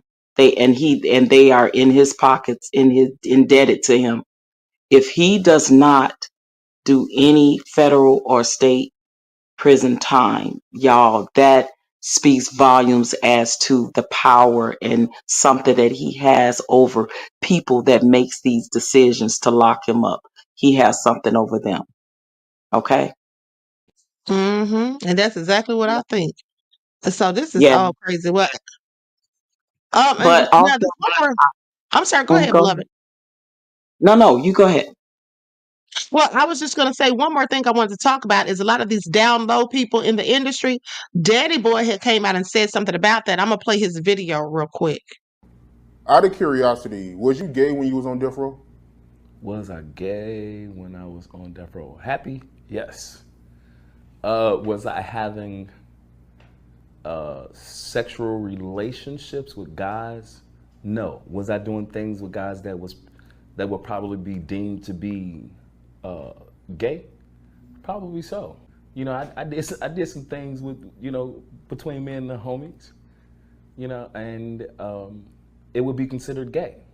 But those guys are straight guys now and in the relationships, so they say. Was some of these individuals that you was messing around with, you know, around that time when you was on death row, was they in the industry?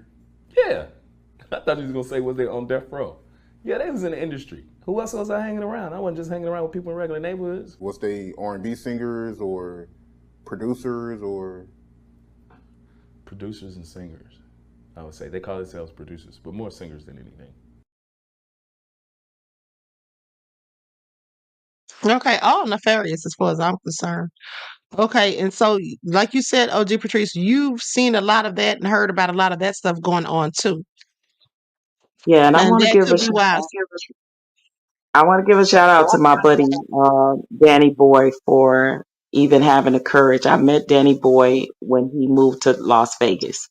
And he's from the west side of Chicago. I knew Jewel, who was the first female on death row. She and I used to go to the same visit each other's churches back in Chicago when we were younger. She used to sneak me into the studio, and I used to hear Tupac in the studio doing his stuff. My god brother was Frank Alexander, who was one of Tupac's security on Death Row Records. So like my history with a lot of them go way back, and it's I'm glad that Danny Boy was brave enough to be so open with telling and talking his experience. He's talking it from his experience, but he definitely knows that he's experienced it and know other people in the industry that he experienced these type of situations with. He just didn't name their names, but that shit is real. And kudos to him, you know, for openly being totally open and honest with his experience being in the industry for as long as he has been in it. Right. And I think that some people would be some of the people that are on the down low, if people knew who they were, I think people would literally be shocked. You I guys remember will Miss be, C. I'm sorry, say that again, beloved. yeah, I say, yeah, you guys will absolutely be shocked. Hmm. And Miss C Mhm. came out years ago. Miss C is a transgender who came out years ago and named a whole bunch of names. Okay. Named a whole bunch of names. And I was just like really shocked to hear some of those people.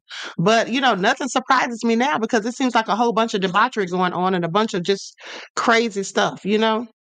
Yeah, way back from, like I said, I started hearing about a lot of these male artists doing those things from like the 90s on up to current, right? And like I said, when you engaging in going both ways, because now it's alleged that one of the main things that's going around in industry other than the HIV is the herpes. You know, that's like Diddy supposed to have it allegedly, and a bunch of other people, and that come from that lifestyle of having those type of freak off type of parties.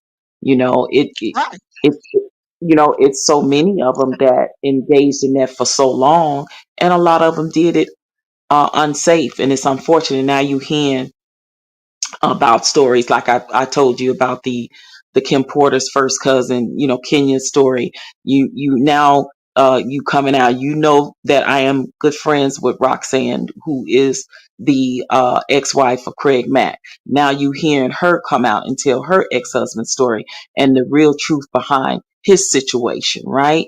So you guys, it's I've been, we have been hearing it. You guys are just being privy to hearing it because people are now coming out speaking and telling these stories and speaking their truths on it. So, Right. And then, like you said, like when me and you were talking last night, you said how some of these people, they had HIV or AIDS or whatever, but that caused complications like with their heart or other Hmm. organs. And so when they died, it was just said that they died from or from heart failure or whatever. But people don't know that in many cases it was complications from AIDS or HIV. Absolutely, because that causes the organs, certain organs, to fail. So instead of actually coming out saying that it was from the complications of HIV/AIDS, they would just say it was heart failure, or it was kidney failure, or it was pancreatic cancer, or whatever, because HIV/AIDS causes all those things, you guys. So it's deeper than the surface than what you think it is. And like I said, even with Kim Porter's first cousin, she never came out and told me and my best friend exactly what it was, but we can pretty much guess that it was either or two of those things that she said that she indulged in, which was both the drugs and the freak offs, right? Yeah, a lot of stuff being passed around. And here's the thing, that guy, Jonathan Oddie, who was arrested in 2018, who spoke about Hmm. Cassie and said that he had, FOs with them or whatever, was having relations with them at least 15 different times. He said that he Hmm. sued Diddy for giving him herpes. Okay. And Yeah. then we know that Usher was sued for it. And then we know that there was rumors about Usher and Diddy. And then we know about, I mean, it's just a Hmm. whole scenario of all of this stuff. So it all makes sense. Okay. When you hear all of these different people having these so-called diseases, allegedly, of course, but then being Yeah. sued for it. Different people being sued because we didn't even know Diddy was sued, allegedly sued about it until that guy, or at least I didn't, until that guy, Jonathan Otten, until I found that video. And then he said that he sued Diddy for it. A lot of people didn't know about the Diddy situation, like they didn't know about the Usher situation until multiple people sued Usher and he settled out of court. Okay, let's be real about that. And then a lot of people didn't know, God rest her soul. A lot of people didn't know that Left Eye allegedly had it. That's why she was over there trying to seek a cure with Dr. Sabi. It's alleged that Chili got it from Usher. And this is all alleged. I don't know it to be true. But like it was like, y'all, that was like a thing, being going on, just like it was about a lot of these rappers being on the DL and they later passing away from complications from HIV/AIDS that caused a heart disease, that caused a congestive heart failure, that caused a kidney disease or the liver disease and things of that nature. Like that, if that is the real truth. If you knew the real truth behind how a lot of them really pass, it's starting to come out now because people are talking about it. That I'm very good friends with Roxanne, who is the ex-wife of Craig Mack. And I commend her for finally coming out and saying, no, people need to know the real truth of how Craig passed away.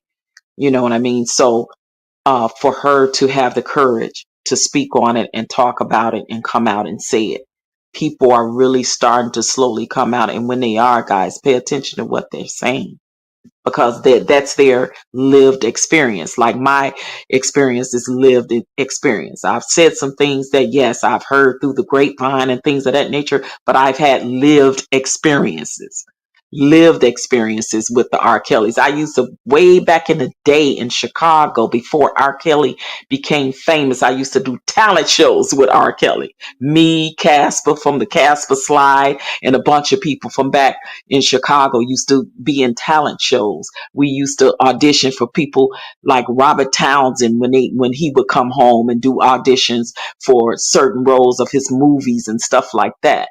We all knew each other from way, way, way back in the day. I knew Jewel from way back in the day. I didn't meet Danny Boy until later, like I said, from Vegas and things, things of that nature. But it goes deeper than to find out that my god brother was Tupac Shakur's one of his main bodyguards during that time when he was with Death Row. Right. And now, so back to what you were saying about the herpes now. So Dr. Sabi did say himself out of his own mouth that Left Eye came to him because of herpes. He said that she didn't tell him initially, but then after she was cured of it from being there and getting the treatments and everything, allegedly, he says that she told him that he cured her of it. And also, Suge Knight recently came out on a podcast talking about that Left Eye had slept with Dallas Austin, who is Chili's son's father, and said that Mhm. she told her, "Oh, we use protection because we know y'all got herpes." So Yep.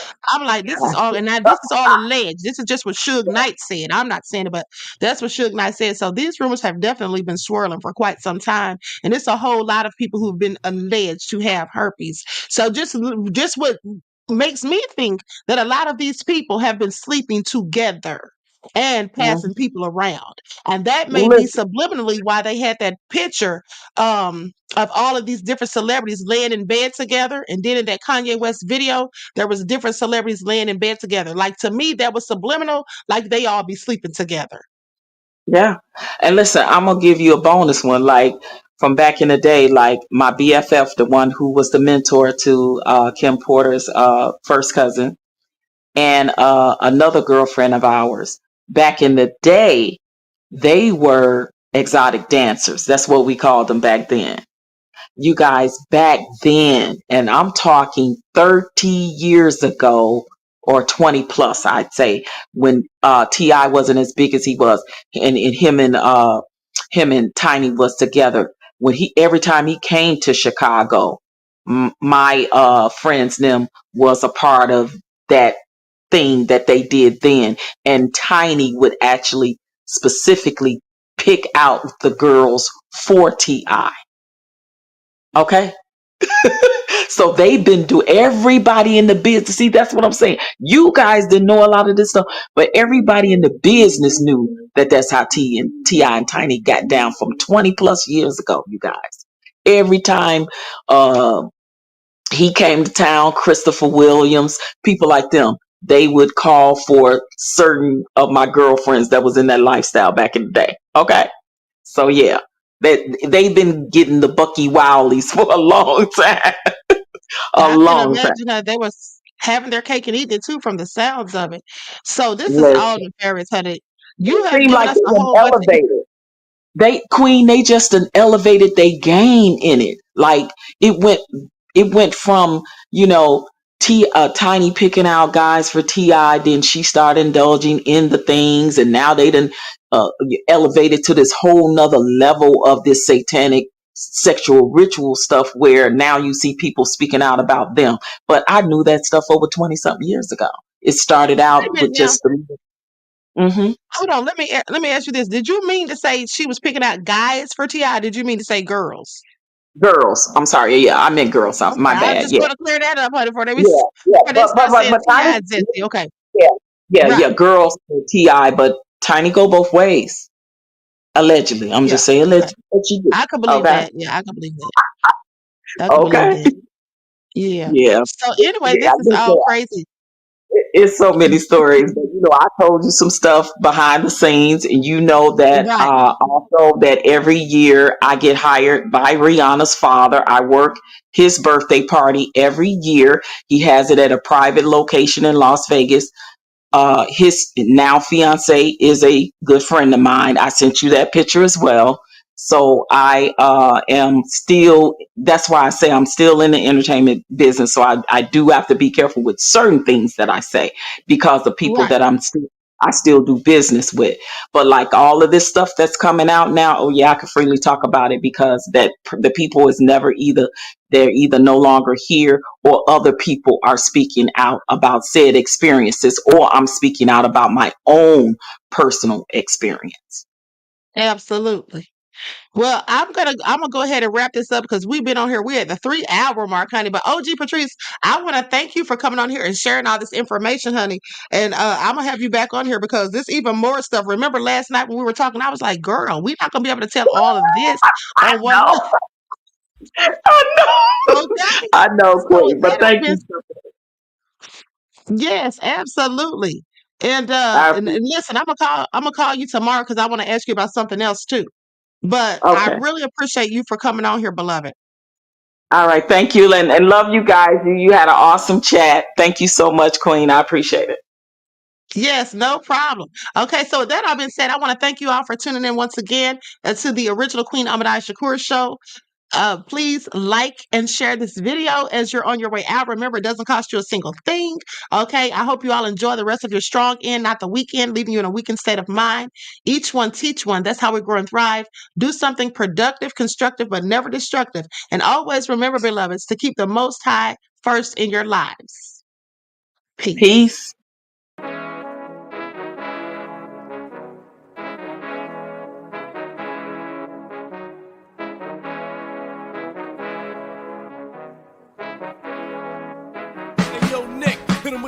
Gold all in my skin, God all in my blood, kings all in my circle. You touch one of mine and you're done. They show no love for the queen. Why you hating on me? Is it cause I'm free and I got Malcolm X in my jeans? I got dreams like King Luther, shed blood like Kunta. You ain't helping my people, I ain't got nothing to say to ya. I want all the smoke like hookah. Talking reparations, America won't be great until they give us compensation. I'm like, I'm the hottest right now. See a bunch of lames out here trying to jock on my style. They be doing too much. I'm the queen, it's too easy. It's like they all at Popeyes, how they be talking so greasy. I just sit back and laugh while these haters get madder. So nefarious how they don't want my pockets with cheddar. I tell them they can do better.